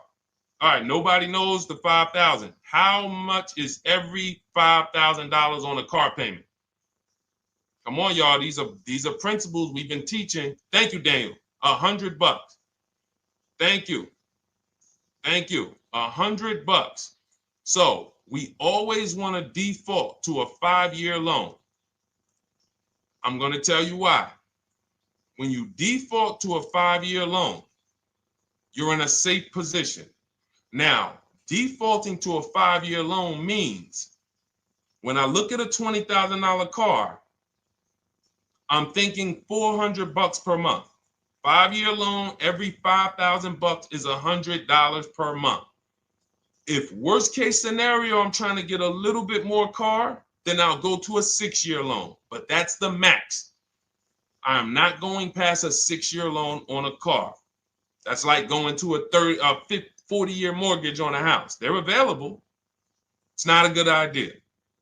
So when we look at these, you say to yourself, wow, a $50,000 car, that should cost him, if he did no, remember, this is a no money down deal. We're just looking at how much money we're putting in these cars. That car would cost him about $1,000 a month if he purchased it, 5-year loan, no money down. Which is why when people purchase their cars, what do they typically do? Come up with a ton of money, 10 grand, 15 grand, 20 grand, because they're going to pay into that car to try to lower that payment, because that payment. But some of us who don't have the down payment, we're financing most or all of the car. But here's the thing. I don't want you to feel bad if you're one of those people who's like, Deshone, I really don't be having those down payments of 10 grand, 15 grand, but I want to drive something quality. Exactly, I hear you. Here's the bad part about the people who are putting 15 grand down on their cars, but they're breaking the 8-year rule. This is what we call in Cars from Home and everything I teach, the most important question is how many years are you going to keep this next car? If it's not 8, then we don't purchase those cars, because here's what happens with people who go into their bank account, slap $15,000 down in a car, and don't keep the cars 8 years. And if anybody's willing to be honest, they will confirm this right here on the stream. When they go to replace that car in 3 years or 4 years, they literally have a little bit of equity. Maybe they're just breaking even. They're not getting that 15 grand back. It's gone. It's gone. Anyone who puts 10 grand down on a car and then comes back in 3 years, 4 years, all right, I had the car 4 years, 5, listen, I'm going to switch this thing up. They still have a payment. They are barely breaking even. Meanwhile, their payment was 400 or 500, almost double what it would have been if they leased a car, got a below market lease, and they drove a car, no warranty after 3 years, they're driving an inferior product. So if it sounds like I'm here to destroy people from purchasing who are not keeping their cars long term, that is the goal. Because as long as you are buying cars that you're not keeping 8 years and you buy them, you turn around and you replace them, you are going to continue to spend way more money than people getting below market leases like Ken and like a lot of other people I'm going to show you on the stream. Lots of other people. Look, dealer American Senior Benefits Plan. He's enrolled with us under his company name. Dealer MSRP on this car was $36,300. 2025 Kia Sport X line. MSR, boom, boom, 561. Monthly payment is $400. Use the system back and forth. Got $400 a month on a 2025 $36,000 car. Once we put our taxes and fees in that would be a $700+ payment. $700 payment. He's paying $400. And y'all wonder why people are losing cars. $300 more per month to drive the same car? It's ridiculous. Imagine somebody like you, when you learn, now you're pulling up. I'm going to tell y'all one more story, and then we'll go into some more questions, because you might not remember what I'm saying. So those of you who have the book, you got this for the rest of your life. But you will remember, hopefully, a story. I'll tell you about my neighbor. So my neighbor finds out that I'm into this car business and that I educate. And he said, hey, Deshone, I was watching some of your videos and I come across this 8-year rule that you teach. And his wife had actually had a Kia Telluride. Popular vehicles, probably been one of the most popular SUVs, that the Palisade, since 2007, 2019. Super popular vehicles. People were charging $5,000 over sticker for them during the pandemic. People were paying it. We were getting them at discounts. Now, his wife totals the truck. She has an accident, totals the truck. She's fine. Truck is totaled. He was financing it. He said, Deshone, I see this 8-year rule thing, man, and I don't keep my cars 8 years. I said, okay. He said, so I'm thinking I should, like, you're saying I should be shopping for a lease on my next one. I said, exactly. I said, make sure you get multiple offers, because if you just walk in and say, hey, work me up a lease, they'll give you the same payment you had on the purchase.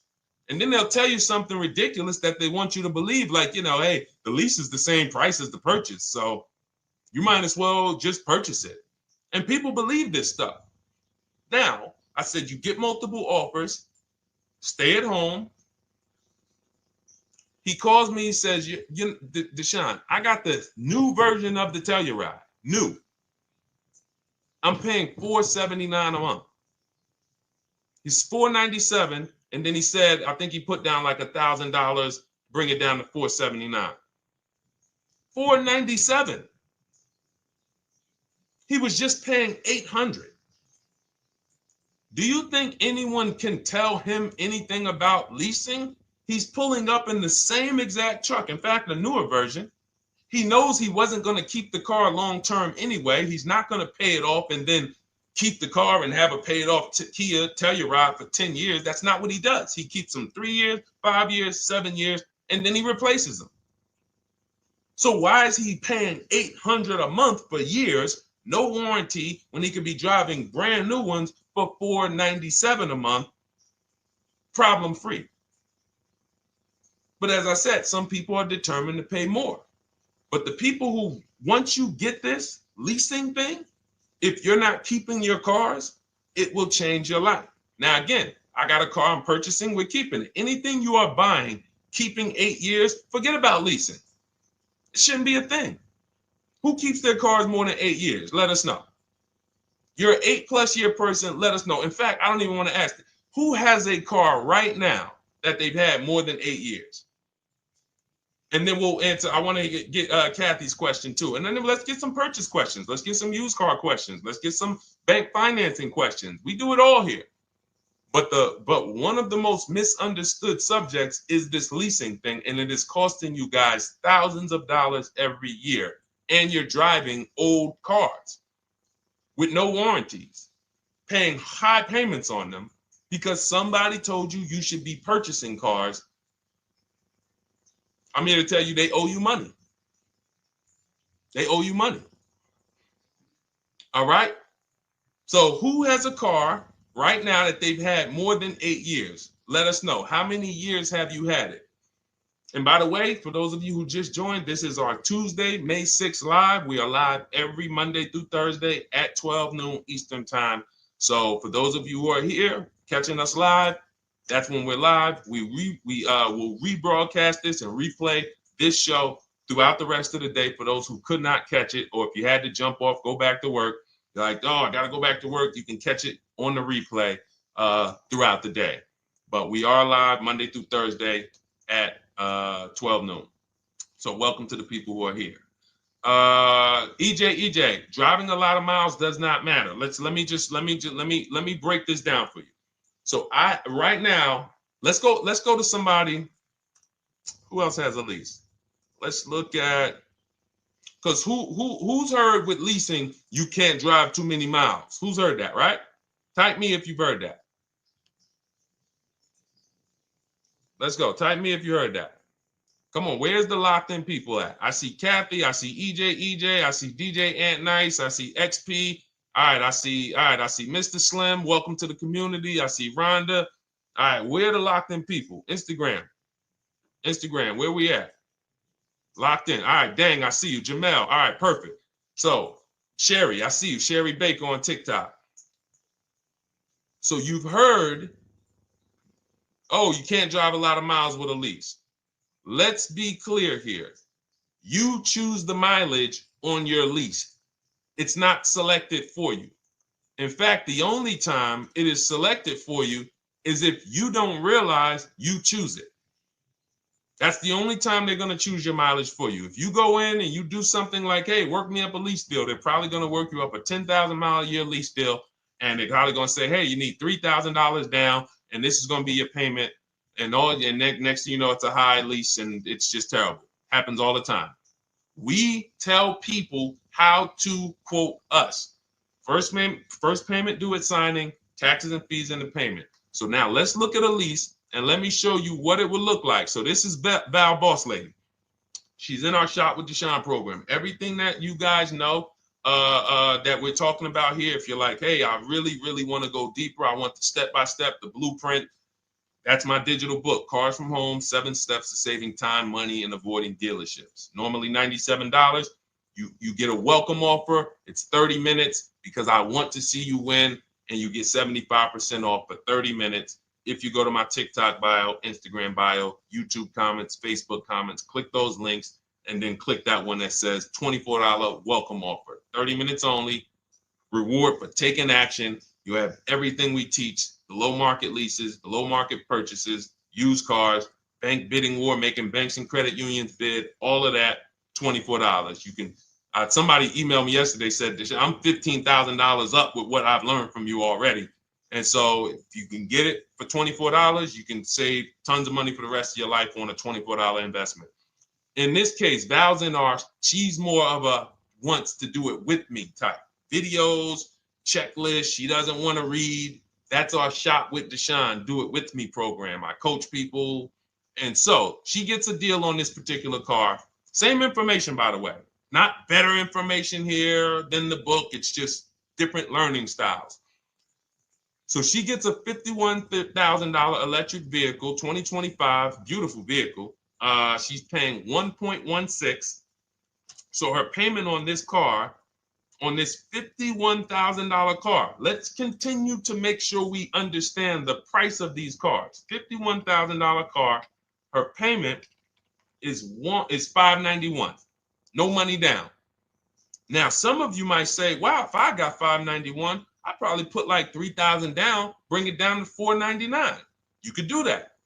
That's how we can do that because she already got an incredible deal. Then we're just determining how we want to structure our payment. And thank you for everybody sending me gifts. I appreciate you. Thank you for all the badges. I don't take it for granted. And thank you for everyone who's hit the like button. Those of you who are double tapping the screen. Every time you hit something on TikTok, you like it, you double tap the screen, you keep running those likes up. We appreciate you. It does matter. It helps spread the word. So let's say Val she's a high mileage driver like EJ. Let's say, EJ, how many miles per year do you drive? 20,000, 25,000? Let us know. I'm gonna show you why. In my book, I have 2 strategies for high mileage drivers. I'll tell it to you guys right now. How many miles a year do you drive, EJ? 25,000, 20,000? Those are both high. Let us know. Or if anybody, else, because, anybody else who's a high mileage driver, let us know. How many miles? 26. All right. Thank you, EJ. So let's just round that to 25 for now. Let's just round that to 25. So let's say instead of her $591 payment for a $51,000 car, now you could shop for a $30,000 car and you can have a 1% payment. If it was, a similar deal, you'd be paying $300 a month. In her case, she has a $51,000 car. She probably wanted a nice SUV that looks beautiful, that some other people are paying $1,000 a month for. She's paying $591. But if she wanted to bump it up to 15,000 miles a year, she'd be paying another $30 more per month. She'd be paying $620. Now, if she wanted to bump it up to 20,000 miles per year, she'd be paying probably another $80-90 per month. So she'd probably be paying $700 to drive 20,000 miles per year. Now, let me tell you guys, because some of you guys who are like, yo, man, those payments are high. We're talking about $50,000 cars here. So if you were shopping for a $30,000 car or $35,000 car, naturally, if we took the same exact numbers, let's take a $35,000 car, 1.16 lease. That's a 406 payment, probably $399. So now, in order to go, and let's say you're a high mileage driver, just like EJ, you want to add another 15,000 miles to your lease. You're probably going from 400 to 550 or 575. But you have all the mileage you need. And here's the beautiful thing about that. If I'm paying $175 more per month, but I get all the mileage I want, and when I drop this thing off, I get a new one, I don't have to worry about negative equity, and I put no money down.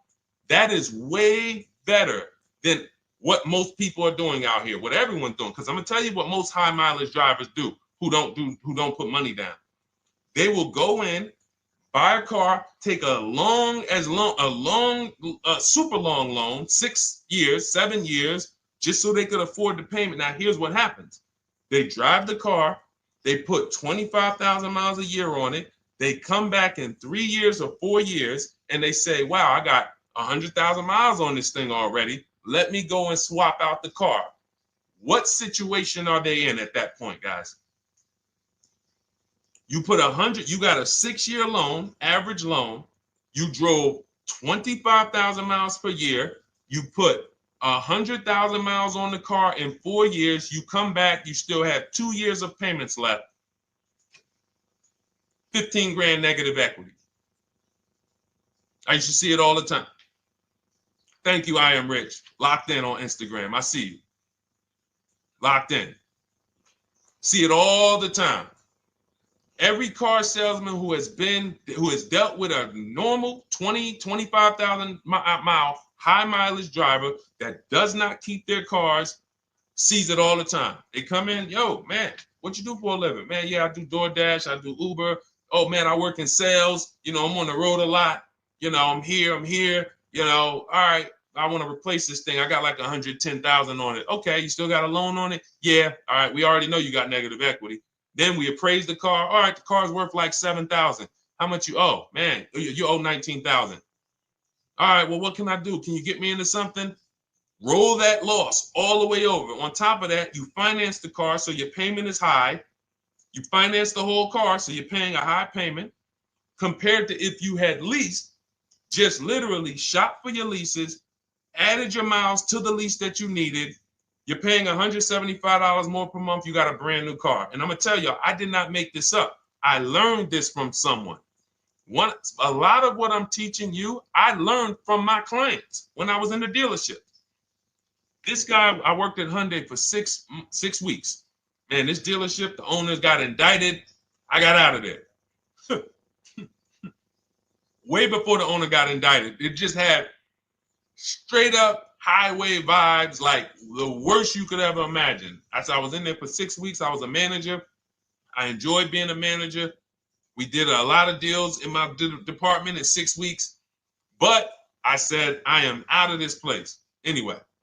But I learned something very valuable there. We had a client a customer was returning his lease on his Hyundai Sonata. Guy comes and I'm grounding the lease. I'm doing the paperwork for him. He has 72,000 miles on the car. 72,000 miles. I said, how the heck? I said, you lease this? He said, yeah, I always lease. That's all I do. He said, I used to buy my cars every single time I came. I had to put large down payments, 10 grand, and then I'm still having negative equity when I come to trade it in. I'm having high payments. It's ridiculous. I looked at his payment, and let's say the average payment for a good deal on a Sonata at that time was $300, $325, whatever it was. He was only paying like $550. He was only paying like $150, $175 more per month. He had a 25,000 mile a year lease. And that's what he did. I drive these cars. I'm on the road. Boom, boom, boom. I change my tires. I do my maintenance. 3 years. It's a fixed cost. There's no variable cost. I don't have any surprises. I'm not getting hit with a negative equity bill that I got to transfer, which means when I transfer my negative equity, I get less car on the next transaction. Because if I got to bring over 15 grand of negative equity, that's probably 300 a month that I'm paying for my old car when I get my new car. So if my new car was 400 a month, but my negative equity is another 300 a month, I'm getting less car for my money because now I got to take all those losses and bring them over to my new car. This is high mileage drivers and people who don't understand leasing. That's why you're losing so much money. And when you just flip the switch and realize Deshone is not talking to me emotionally, I am not talking to you about never do this, never do this, like these other people who say this, do this. This is how you buy a car. They never talk numbers. Y'all notice that? You notice that, right? You never hear them talk numbers. It's always never do this, always do this. This is the worst way to do this. This is the most expensive way to do this. This costs you the most money. They never talk numbers, though. That's why everything I do is to show you the numbers. Thousands of transactions since 2006 in the car business, helping people the last 4 years all around the country. This is the numbers that they might not understand. So if you're not keeping your car 8 years, it does not matter if you drive 20,000 miles a year, 25,000. You should be looking at a high mileage lease. Or my second strategy for high mileage drivers is this, because some of you want a nice car. This is for my people who you're like, man, Deshone, I'm on the road. I got my car that I do my work in. I kind of, slep it around. I don't really want to lease something and then put, that wear on it. I got stuff. I'm throwing bags in the back, whatever it may be. There's a strategy we created called 2 cars, 1 payment. And what will happen is your first car will be a purchase. And if you have an existing car, you're going to keep that. So let's say you have a car now, you're driving a lot of miles, you're doing your 25,000 miles a year. You pay that car off. You keep that car, and then you go and you lease you something nice, regular mileage. So you might get a 12,000 mile a year lease, and then you drive 12,000 in your mileage car, 12,000 on your nice car. Because some people are like, I want a car that I could, when I need to go somewhere nice, this is what I want to drive. When I'm with my family, this is what I want to drive. But when I go to work 5 days a week, I'm going to drive my mileage car, 3 or 4 of those days, and then I'll take the lease maybe 1 of those days, and I'm splitting the mileage. You still have 1 payment. It's low. And then every couple years, you replace the mileage car or you replace the lease car, and depending on when the lease is up. But you want to keep that, and that mileage car should be something that will last. Ideally, something that you can get 200, 300,000 miles a year out of that car, because that's what that car is there for. Man, I'm hopping in this thing, man. Oh, transmission went out at 170,000 miles. Go get you a rebuilt transmission, boom, boom, drop it in there for $2 grand, get another 80,000 miles out of that car, but you still got your lease car and you're just splitting the mileage. Both of those are short-term strategies for high mileage drivers. That is not for long-term people. If you're a long-term person, I keep my cars 8+ years, forget about leasing. You should just be finding the best deal, below market purchase, keep the car, something you can keep for 8+ years. You can put 30,000 miles a year on a car 8 years in a row. If you get the right car, and in 8 years, you got 240,000 miles, and then you replace it. Forget about leasing. This is only for you guys not keeping your cars 8 years. You're getting killed on depreciation. You're paying tons of money. This is you are the people who should be leasing. Okay? So everything we're talking about this is the Cars from Home system. We teach this. I'm not freestyling this. This is in my book, digital book, Cars from Home, 7 Steps to Saving Time, Money, and Avoiding Dealerships. We have two strategies for high mileage short-term drivers, 1 strategy for high mileage long-term drivers. And so if you want your copy, you can get it for 75% off. That's our welcome offer to you. As a 30 minutes welcome. Thanks for being here. I want to reward you. If you want everything we teach in a step-by-step way, go grab your digital copy. It's in my TikTok bio. It's in my Instagram bio. Click those links. We also got a link in the YouTube comments and the Facebook comments. Grab your copy. And make sure as soon as you purchase, screenshot the thank you page. You're going to see thank you for your purchase. screenshot this page because it has my support team's email on there. And then there's a link for you to open the book right there. You can save it right to your computer or right to your phone. Okay, but and we also have a special for those of you who are like Deshone. What about that, video checklist and coaching program? That's lifetime access to my video checklist. You're like, maybe Deshone, I don't really read. I like step-by-step videos. And also, I want to be in your Facebook group. We have 1,600 people before you that are in that group, 2,300 people that are shopping with us that have a lifetime access to our video checklist. We have a $200 special for that welcome offer. And so I'm always about rewarding people for taking action with a special offer. It's limited time though. And so get in where you fit in. All right, let's keep it going. Thank you, Corey. Said amazing knowledge. Thank you. And I'm glad I saw somebody said that's a great idea with the 2 cars. Thank you. It's a great idea. All right. You've convinced me to lease my next vehicle. Awesome. Awesome. Does your service shop for lease terms on the car? Absolutely. If you qualify for done for you, that means you just want to relax. That means we only shop for new cars and leases for people, new purchases and leases. And you have to have a FICO score over 670. But yes, here is a market report that we prepared for a client. Let me put on do not disturb. Here's a market report we prepared for a client. Okay, so I showed you that that's an affinity. We didn't even finish that. We had just started for this client.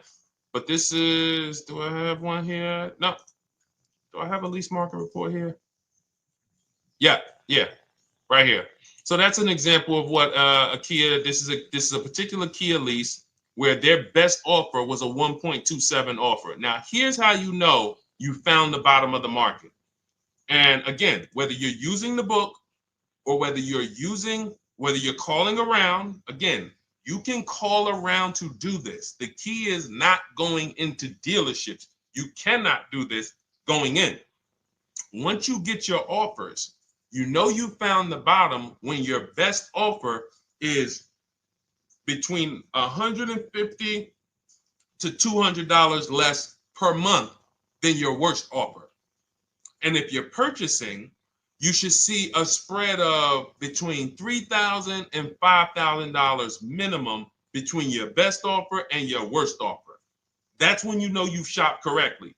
Because until you find the 80% dealers, you have not shopped correctly. If you're like Deshone, these prices still seem close. You have not found, you're talking to the 80%.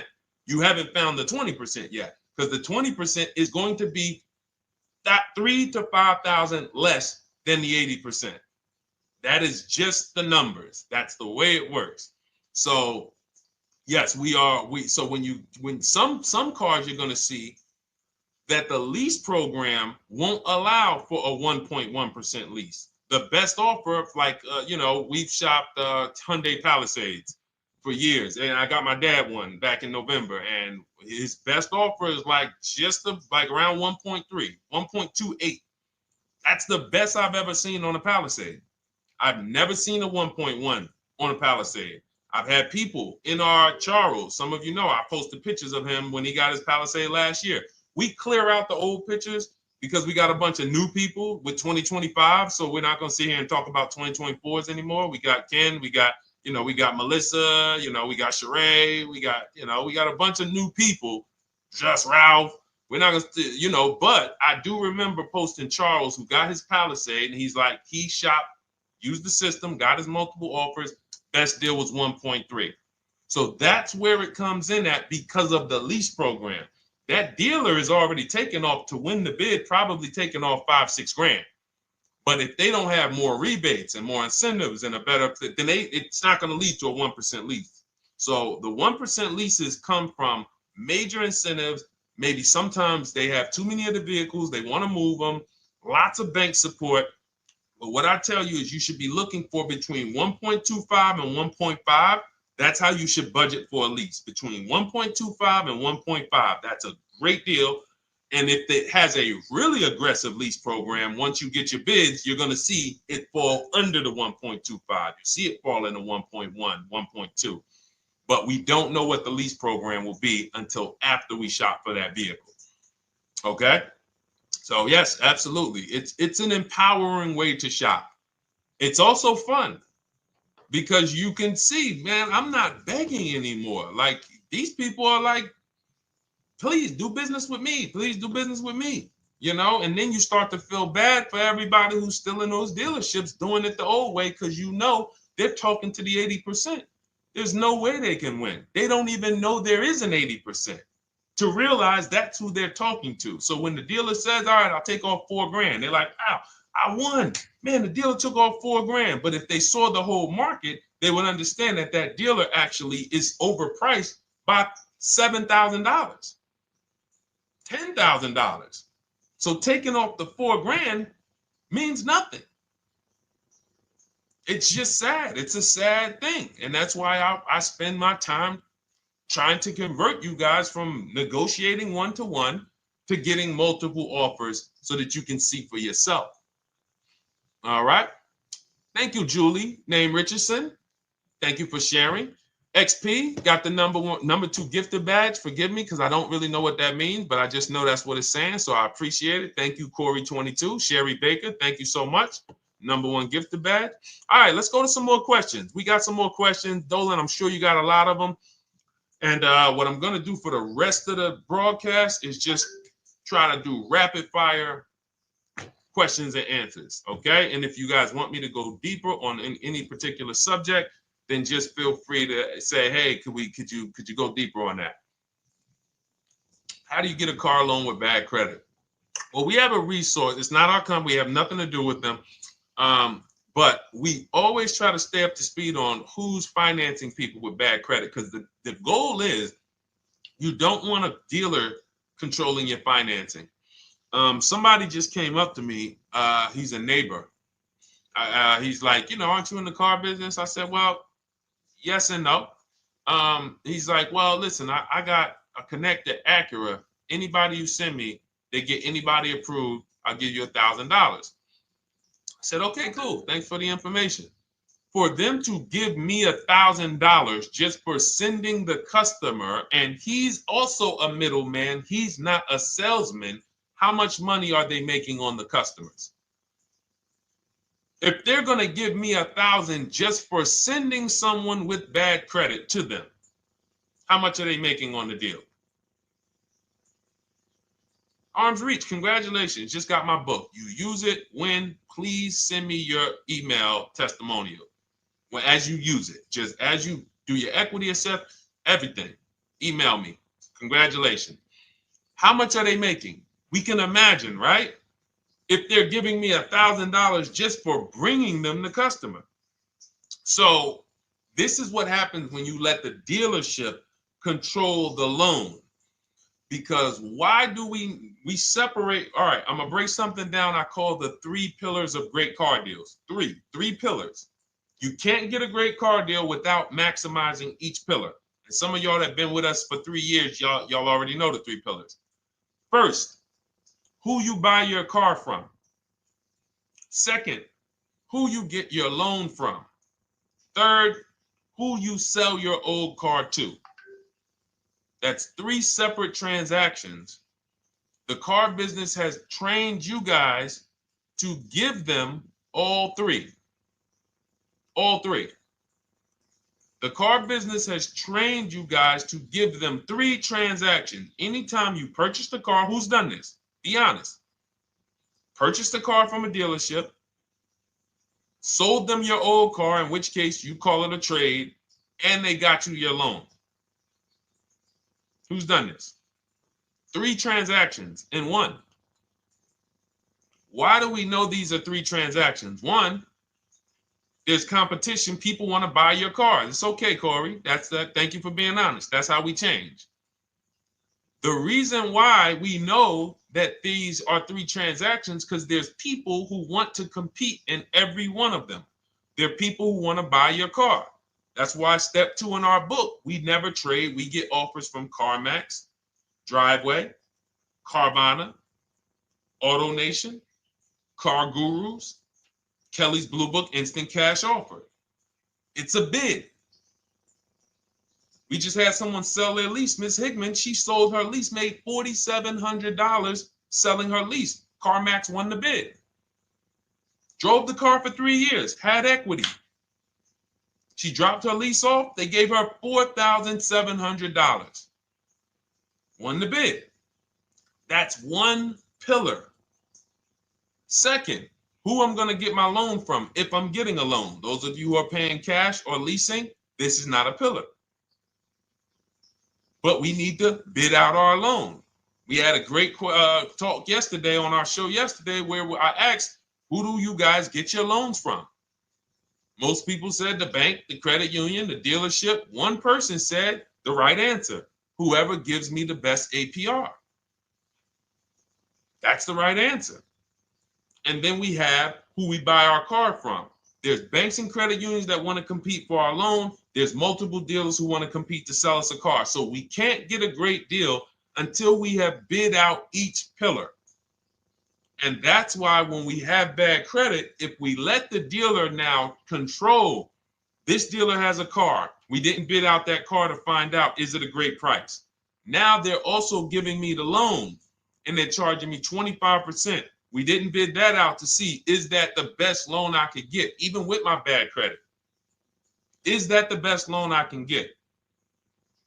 So the key, what you want to do first, if you have bad credit, is I'm online looking for anyone who will finance me with bad credit separate from the dealer. I'm not going to Carvana.com and saying, hey, you can get a car with us you can get a loan with us as long as you buy a car from us. You're mixing the transactions. You're taking away my ability to get bids.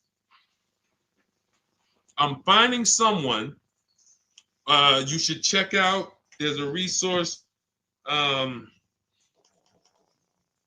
Oh my goodness, what's the name of the company? It's in my book, but I want to give it to you. Goodness, it's slipping my mind right now. Send me an email or a DM, because here's the thing. If you use just that part and get the loan funded, but you don't know how to bid out everything else and structure your transactions, and are you keeping the car 8 years?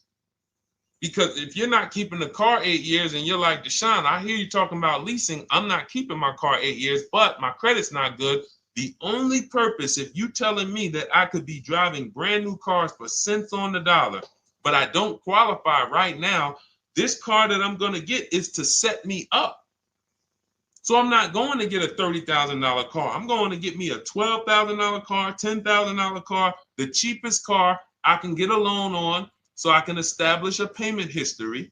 And once I establish a 2-year payment history, yeah, I'm going to drive a car less than what I could drive. I got the money. I could afford more than this. But you're not setting yourself up for the right transaction. You should be setting yourself up and saying, all right, I'm going to sacrifice with this car, drive something that I know this is not my ideal car, but I'm going to build 2 years of payment history. So when I go and I swap into my lease in 2 years, I'm out with a brand new car. I'm paying cents on the dollar, and I won. But it was a plan. It was a long-term plan.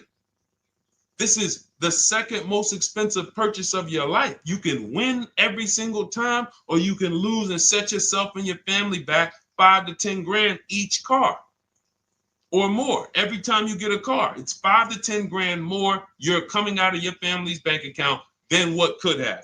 Then you got the car breaking down. Now you got tow trucks, all because you don't have an actual plan you're rolling out. And that's what I see a lot of people do with bad credit. Oh man, I got bad credit. I'm just going to go and get me something. I could afford $600 a month. And they go and buy the most expensive car.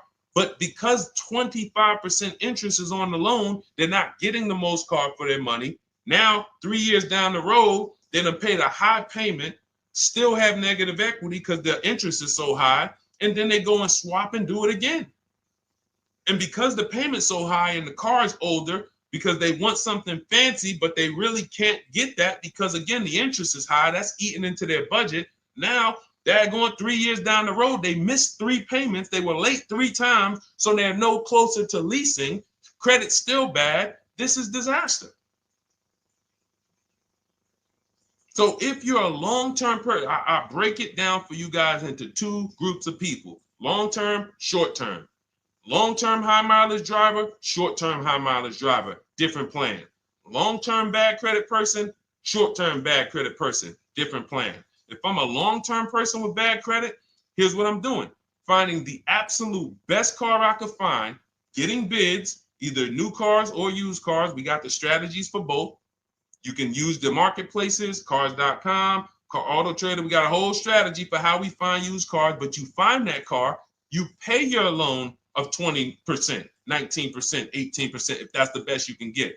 Because here's what you're going to do. In 2 years, you're not swapping into a lease. In 2 years, you've established a payment history, you fixed your credit, and now what are we going to do? You got a quality car. You're not thinking about trading it. You're not thinking about replacing it. You're like, man, this is my car. It's a great car. I'm just paying daggone 20% interest. What do I do now after 2 years? Now that my credit is good because I got a quality car, dependable car, I'm focused on fixing my credit over 2 years. What am I going to do after 2 years? Anybody?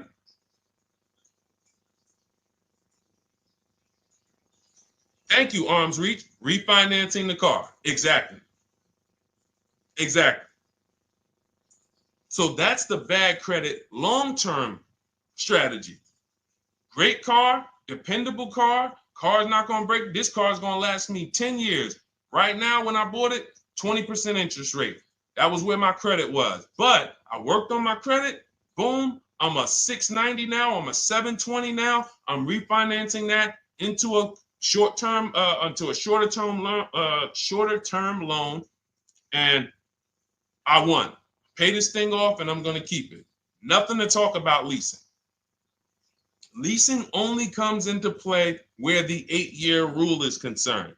I'm not keeping this next car 8 years. I should be setting myself up to lease, or I should be leasing.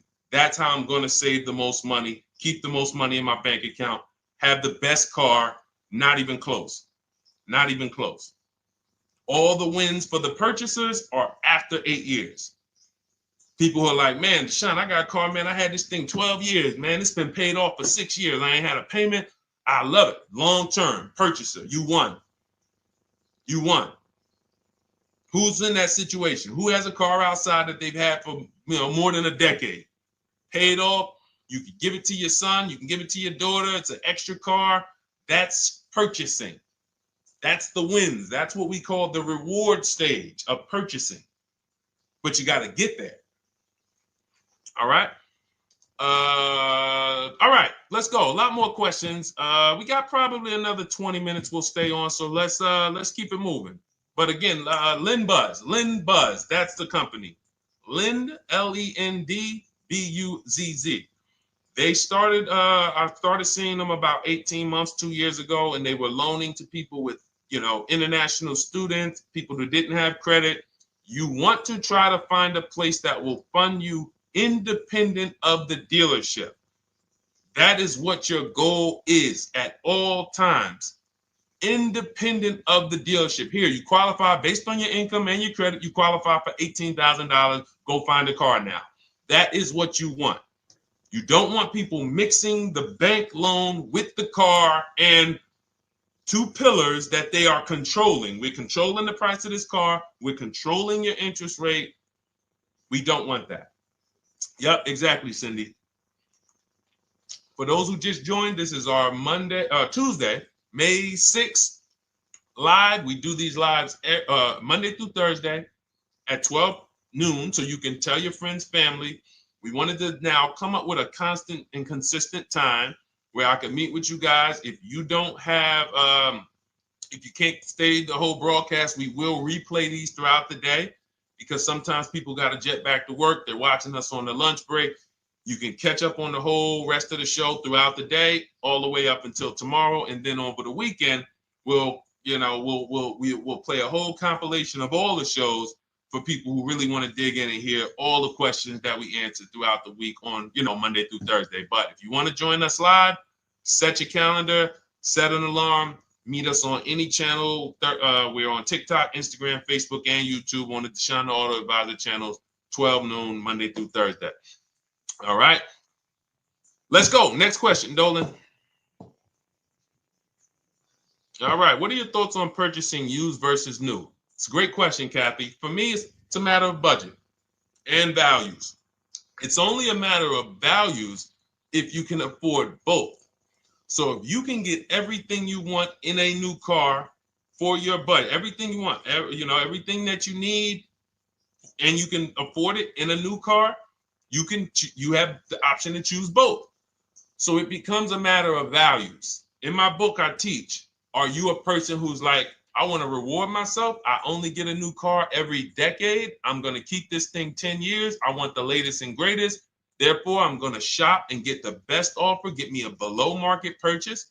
Because y'all notice I always put in a caveat of a below market purchase, below market lease. That's all we're talking about here with Cars from Home.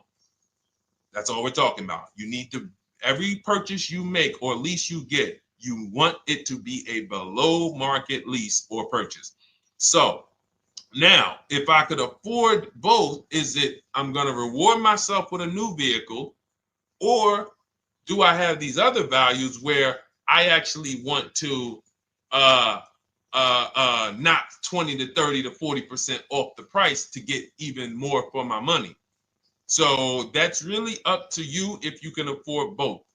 There's no right or wrong there. It's a matter of, like I said, the values. Now, some of you once you look at your budget, I have a tool in my book and in our video checklist, the coaching program called the Perfect Budget Calculator. We invented this. So it's not on Google. You'll hear a lot of the stuff, almost nothing we teach. You're like, if you ever go to look for it, the 8-year rule. No one talks about it. We created it. This is our intellectual property that we created to teach you guys to create these boundaries, the rule of 72 and the 10th birthday, 1.5% rule for overpaying for leases.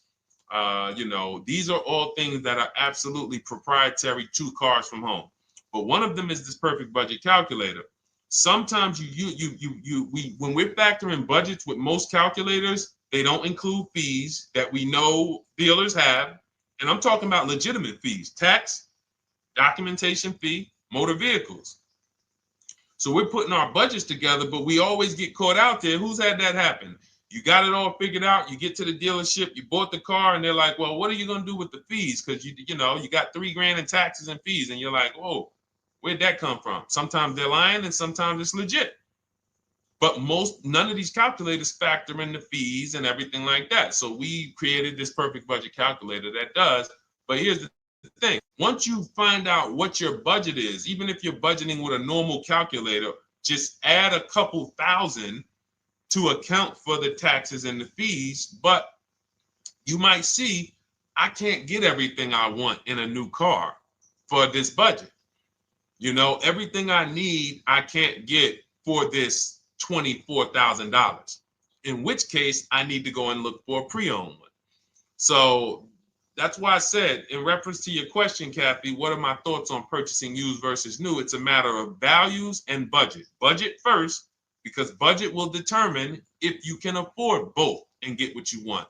But if you can afford both and get what you want, then it's a matter of values. Okay?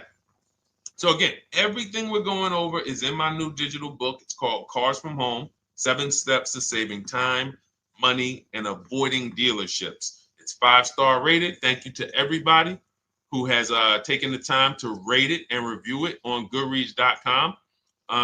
It means a lot. And we can't continue to get this information out without you guys. So we appreciate you. And you can get your copy instead of $97, you can get your copy for $24 as part of our welcome offer. So that's 75% off. If you go to my link in my TikTok bio, Instagram bio, the YouTube comments, and the Facebook comments, we have a link there for you guys. And you can grab it. It's a digital book, so you don't even have to wait.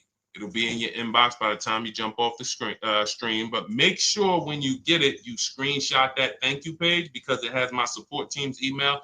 Sometimes you may be rushing, you're trying to get back to the stream and you type your email in wrong. Also, as soon as you purchase, the link to open the book is right there. So it'll say open the book below. You can save it to your computer. but I would rather you get it for $24 than $97. Although we've sold a lot at $97 because people feel it's worth every dime. You're going to save thousands and thousands of dollars for the rest of your life using what's in the book. Your first transaction, you probably save $4,000 to $6,000 to $8,000 depending on the car. So $97 is great, but $24 is even better. All right. And for those of you who have a different learning style, you'll see in there, shop with Deshone. You're more of a do it with you person. Do it with me, Deshone. Okay. We have lifetime access to shop with Deshone, and I coach you personally for 6 months. So we jump on Zoom calls twice a month. And some of you who may qualify for done for you, just do it for me. If you qualify for that, we have a welcome special for that too of $300 off. So get in where you fit. And those of you who are new or you're like, Deshone, I like what you're talking about, but I still don't trust you. You can start with our free cheat sheets. So just start somewhere so that you can start to reinvent how you're car shopping. Magley, how are you? Oh man, of course I remember you. Following for years. You actually were following me from the time God blew me up on TikTok. That was 2021. So I absolutely remember you and I appreciate you. And yes, it's so good to see you. Absolutely. Absolutely good to see you. All right, Dolan, we got a couple more questions. We got time for a couple more. Let's try to go as fast as possible. The discount for the book is not working. It says time ran out. It's 30 minutes. I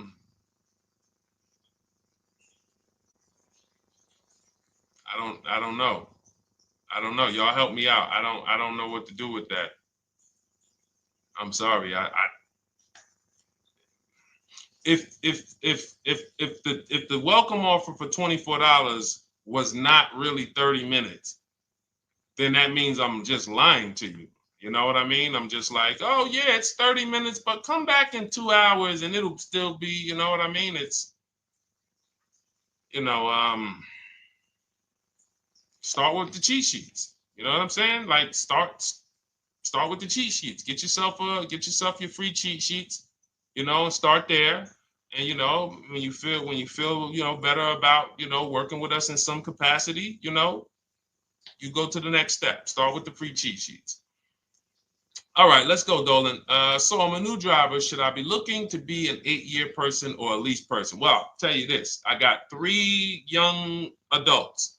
2 my daughter, my daughter who's 18, my niece who's 20, and then a young man that I, basically like a son to me who's in the Navy and he's 21. Well, he'll be 21 this year. So he's 20. Now, they all called me in the last 3 months because my daughter's getting her license. My daughter didn't call me. She's getting her license in the next, in June. And we've all talked about this. How should I get this car? Now, my situation when I was 22, I'd already bought a $500 Mitsubishi Eclipse. Transmission went out on me probably after 6 months. And then I bought a buy here, pay here car. This is before I got into the car business. I got into the car business, I was 22, working for Pontiac GMC Buick. So I get this buy here, pay here car. It was a quality Chevrolet Cavalier. I didn't know anything about cars, so I went to a local spot. They said, hey, put down this, just pay us $50 a week. So I did that. But 22, I had my daughter, and my boss says to me, hey, why don't you lease something? And I was already selling cars, but I just didn't think, could I even, qualify for a lease? I don't even know what I was selling them, but I'm just literally doing what most salesmen do. All right, he wants to lease. All right, what's the payment? Yeah, tell him it's this. All right, perfect. They said it's that. Oh, that's a little too high. All right, they said it's a little too high. All right, so that's what I was doing. I didn't really understand anything. That's most car salesmen. So I end up getting a Pontiac G6. I'm 22. I pay $256 a month. Now, it would have been less, but I didn't get a tier 1 approval because I didn't have, I think my credit was like mid sixes at that point. And you know, you really want to be over 670 to get most of the tier 1 approvals. But it would only raise my payment maybe 25 bucks. Wasn't a lot. Now I'm 22. I'm driving a brand new 2007. It's still 2006. 2007. I'm pulling up, brand new car, full warranty, $256 a month. At the same time, I have a friend, got a vehicle, Toyota, financed it, went in. She had, you know, we had our, she had a young child, a little older than us, maybe 1 or 2 years older than us. And then she goes and she purchases a car. $500 a month. She didn't get ripped. That's what a $20,000, $22,000 car costs. She got a Corolla. $500 a month. We're 22. Plus insurance. This is enough to break a young person, young family. I'm paying $256. She's paying $500. That right there. When I tell people that story, it's amazing to me how many people will say, Deshone, when I got my first car, my parents took me out. We financed this car. We financed this. I was paying $400, $500, $600 a month. Whether the parents were paying some of it, or they were paying some of it, or they were paying all of it. Thank you, Kathy. Appreciate you sharing. So this is what all of them, all three, well, 2 of them. I don't know about the young man. Because his parents.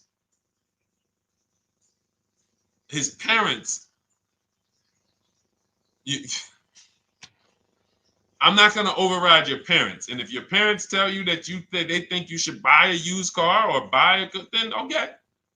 But I'm just telling you, when you see my daughter and you see my niece pull up in brand new cars and they have low payments and they don't have to worry about getting stranded on the road, hey, call the tow truck. Do we still have a warranty on this thing? So I would be telling, again, 8-year rule. Because if I've had young people in their early 20s who are like, I'm not even into cars. Like, I'm going to buy this and I'm going to keep this car. Like, I'll keep it 8, 10 years. I don't. And I've had some people who they know when they get a better job, when they move to this, they're going to start a family. They're probably not going to keep the car 8 years. So it still goes back to the 8-year rule. Always. Always. Most young people, most people should be leasing their cars. That's how I did very well throughout my 20s. Praise the Lord, because I did not have high car payments. I didn't have cars breaking down on me where I had to be like, oh man, couldn't get to work today. Not many 20-year-olds, 23-year-olds are keeping cars 8 years. So when you're putting them in used cars, you're really setting them up for failure in a lot of cases, compared to if they were just leasing, getting look, because some people be like, wow, are $300 car payments still out there? Oh yeah, they're still out there. Just you just are shopping for the right car. I know India had her look, Rosalie, she's in our done with you video checklist and coaching program, like Cars from Home. She's, you know, this is our Facebook group she's commenting from. 3 vehicles she got, all for her sons, all of them. A Nissan Rogue, $399 a month. That's a $36,600 car. She got a Mazda CX-30. That's a $28,200 car. Payments $339 a month. $339 a month. And then she got a Mazda CX-50 for her other son, $40,000. On top, we haven't even talked about the equity and leases and selling leases and, you know, really maximize her equity, because she said she got $6,700 selling 2 of the old leases. $6,700. Drove the cars for 3 years, had equity, bid it out, sold 2 of them, $6,700. You're probably like, Deshone, I didn't even know you could sell a lease. My question is, how much has that cost you? So when you're looking at investing in anything we're doing, be it my book, be it Shop with Deshone, our video checklist and coaching, be it our Done For You program. One thing that we do covers everything. Your first deal, if you're moving, you're gonna be like, shoot, I got everything I just invested back times 10. That's what we hold ourselves accountable to. Just her equity alone, she made $6,700 selling 2 cars. Didn't even know I could sell leases, and I just put $6,700 in my pocket selling 2 leases. Whoa. So $300 payments. Those would be perfect cars for young people. $339, that's with no money down. Imagine if she wanted to put another $2,500 down, bring the payment down to, $275. This is the way to be moving. And those of you who are getting this, are you getting this? If you're getting this, type some dollar signs. Who's getting this? Who's getting this? Type dollar signs in the chat. Who's getting it? Let's go. Who's locked in? All right. I see you, Mario. I see you, Dane. I see you, Terry Carter. I see you. Who's getting this? Who else is getting it? Who else is locked in?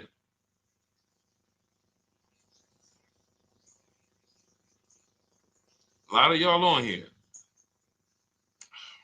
Listen. I see you, DJ and Nice. I see you, Arms Reach. And I can tell the people that's locked in because they be like, all right, Deshone, you said you're here for 90 minutes. I know we got about 3 minutes left. I mean, I'm hanging for this whole thing. I don't want to miss anything. Shout out to the people that are locked in. All right. Go ahead, Dolan. Should the out-the-door price include your trade? First of all, that's a curse word. All right, we're going to go back to that because I got out of saying that for a while. We do not trade cars. So you probably just popped in maybe about 30 minutes ago on the stream. We were talking about the 3 pillars of great car deals: who you buy your car from, who you sell your car to, who you get your loan from. You in order to get a great deal, a below market deal, you must get a great deal from each one, which means you bid out each one. I bid out, got multiple offers for who I was going to buy my car from. I got multiple offers for who I was going to get my loan from. I got multiple offers for who I was going to sell my car to. I bid out everything, therefore I got my great deal. If you bid out this, but you don't bid out this, and somebody you get an interest rate of 7.1 when you could have got an interest rate of 5.2, you lost $2,000. Depending on the cost of your loan, how much you're financing, you lost $2,000. Yeah, you did a bid on who you bought the car from, or you didn't bid out your trade, therefore you didn't find the highest bidder. You traded your car for 14. Another bidder would have paid you 18. You lost $4,000. So you got to bid out everything. That's why we do not trade. The only people that have to trade are people with a lot of negative equity who can't pay off the difference. And that's why I am the reason for negative equity is not understanding leasing. You buy your cars, take out loans, switch the car. Negative equity. It's literally the reason for negative equity is I should have leased, but I didn't. Now I have negative equity because I'm replacing this car with a loan still on it. So out the door price will not include your other car. And if I was trading a car, then yes, the out the door price would include the trade. But because we do not trade cars, our out the door prices don't include the trade. Let me show you an example of what our out the door prices look like. So these are some spreadsheets for our Done For You program where we shop for clients. You can see here, this is we shop for a Subaru for this particular client. In this case, look, and you can see the MSRPs for this car is an inexpensive car, $27,000, $26,000. Look at the out the door prices, 29, 30, 30, 29, 29. These are all out the door prices with the taxes and fees. So you can see these dealers are giving either no discount or a little discount. 27 out the door price is 30,000. But look at the winner. Look at the winner. This particular dealer won the bid at this particular time They're not going to win the bid all the time. In this particular case, they needed the unit. $27,900 is the MSRP. Out the door price is $27,463. The out the door price is lower than the MSRP. How? Because they took off almost $4,000 in discounts. Almost $4,000 in discount. So every time you shop for your used cars or new cars, this is how you should be shopping. If you're not leasing, this is how you should be shopping. I'm getting multiple offers, out the door prices, comparing who gave me the best offer. Who gave me the best offer? Oh, look, Daniel Thompson said, D, I'm bidding out to sell my car and got a $4,000 swing from the lowest to the highest bid. This is the people who you listen. If I can bring them on and have them talk, they would be talking to y'all about how different this is. I didn't bring you here on a Tuesday afternoon, or you're not watching this. If you're watching the replay later on Tuesday, or maybe, Wednesday morning, we go live at 12 noon, Monday through Thursday. So we replay the show just for everyone who missed it. You can send all your friends, family, go to Deshone the Auto Advisor's pages, watch the replay from today's show. But they know this is, I didn't bring you here to talk to you about hundreds of dollars. We are talking thousands of dollars at all times.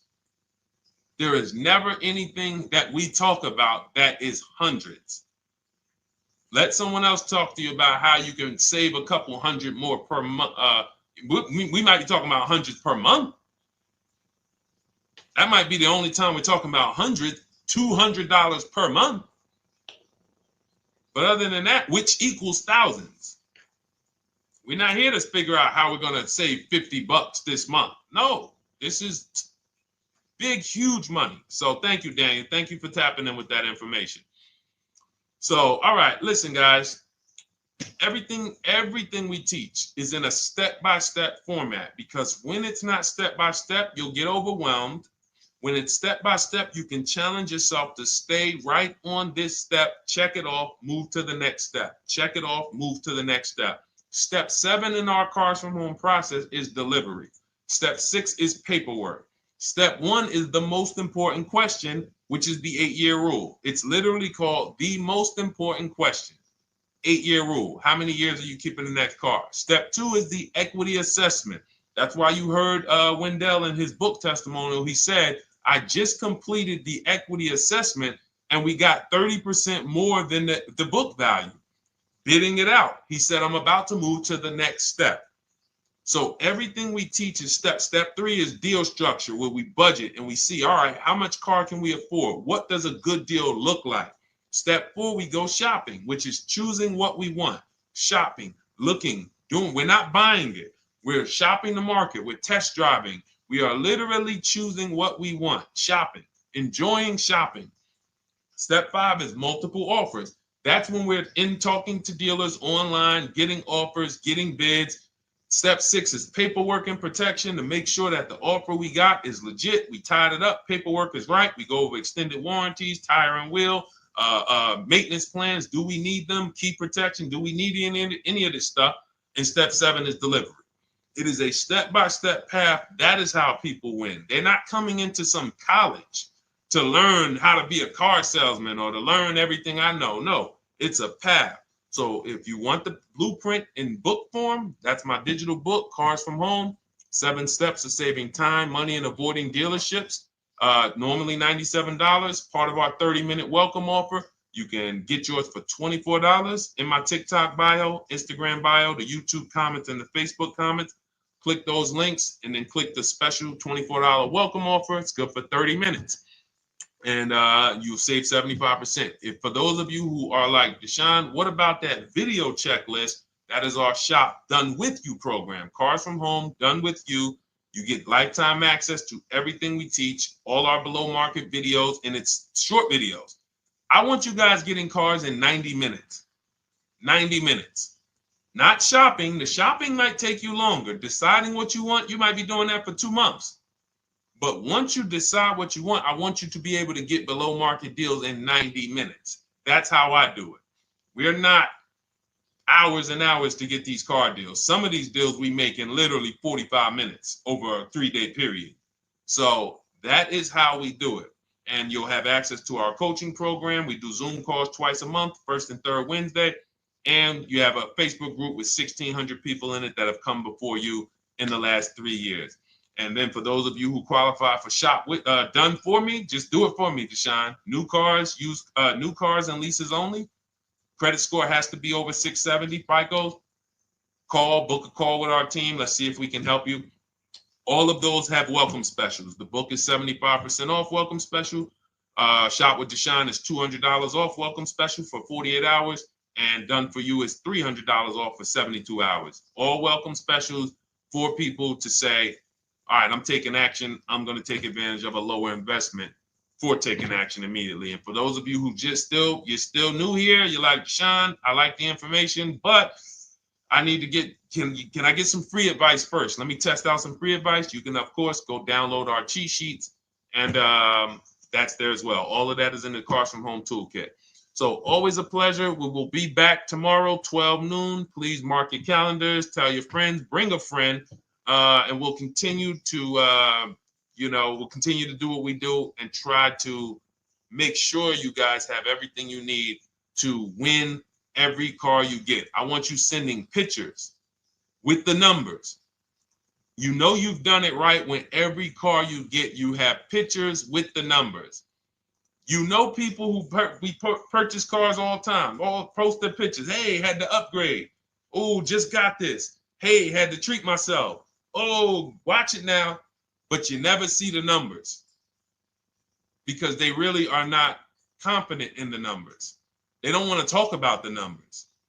Everybody who shops with us, whether you're getting our book, whether you're using our stuff, and sometimes people who they piece together my social media videos and they'll get it done.